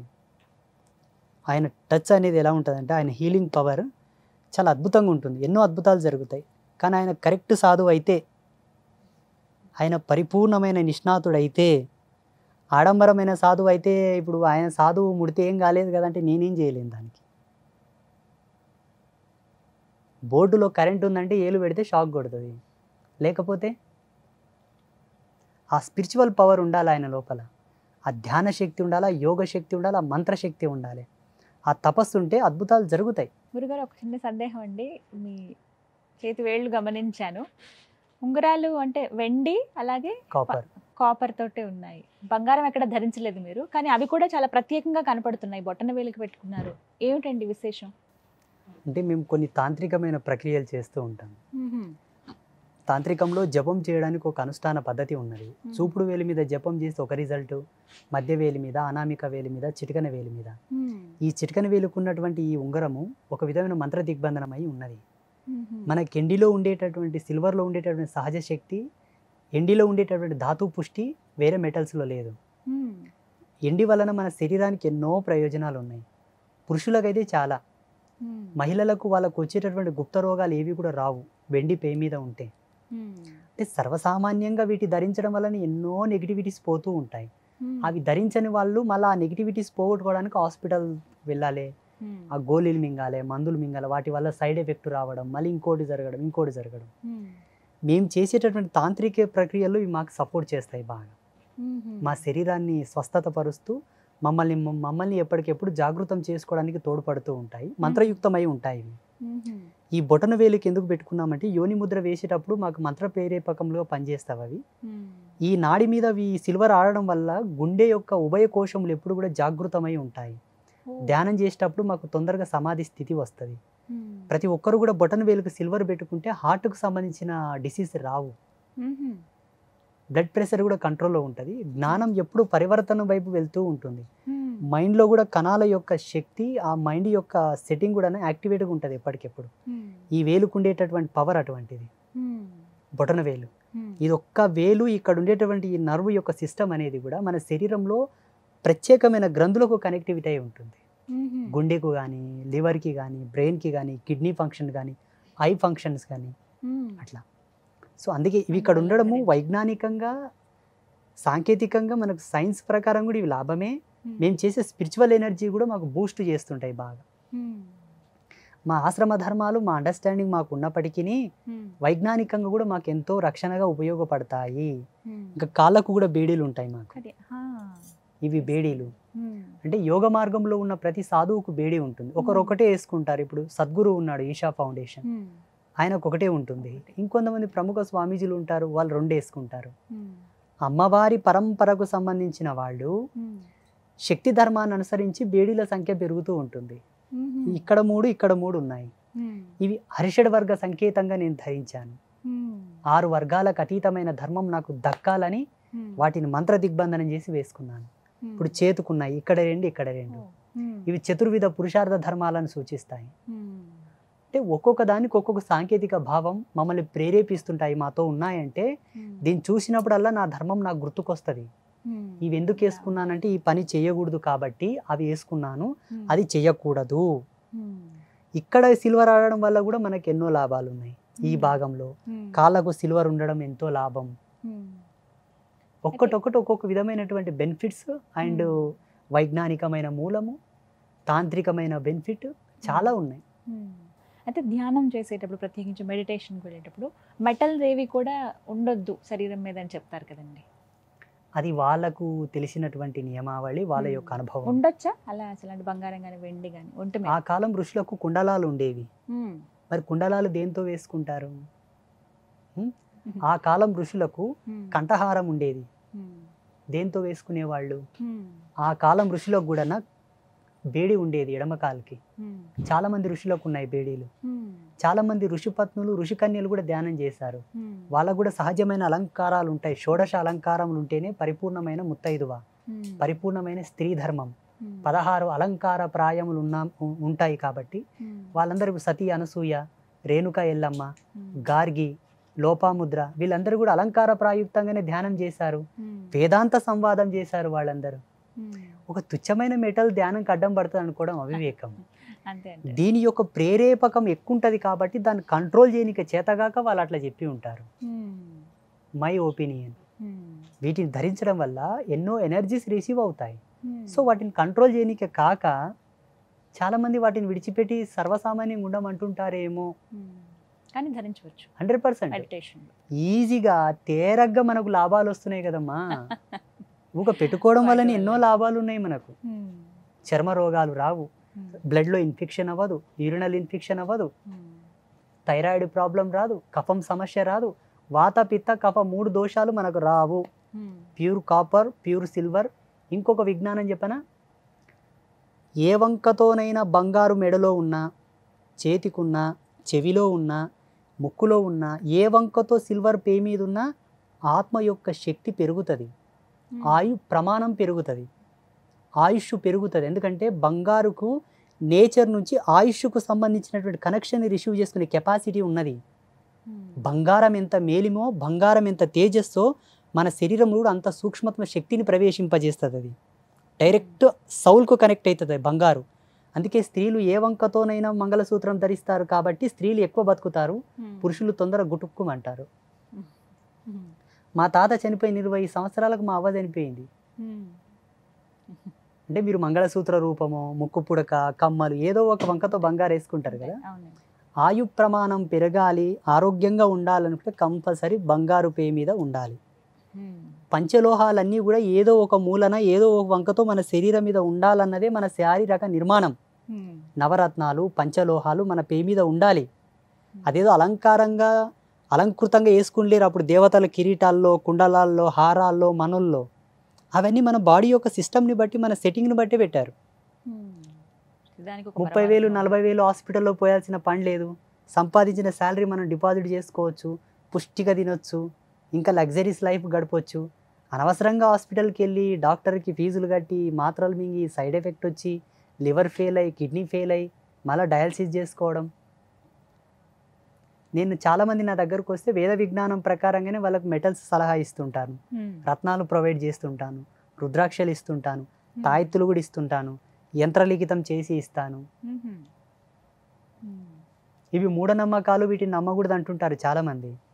ఇవి మూఢనమ్మకాలు అయితే క్రిస్టల్ థెరపీ అనేది ఒకటి ఉన్నది. Crystal therapy. ఆ క్రిస్టల్ థెరపీకి ఈ రత్నశాస్త్రానికి ఎందుకు కనెక్షన్ ఉన్నది? మెటలైజేషన్కి సంబంధించిన గ్రానైటిక్ ఎనర్జీ సీక్వెన్సెస్ అని ఒక సబ్జెక్ట్ ఉన్నది. అది ఎక్కడి నుంచి వచ్చింది?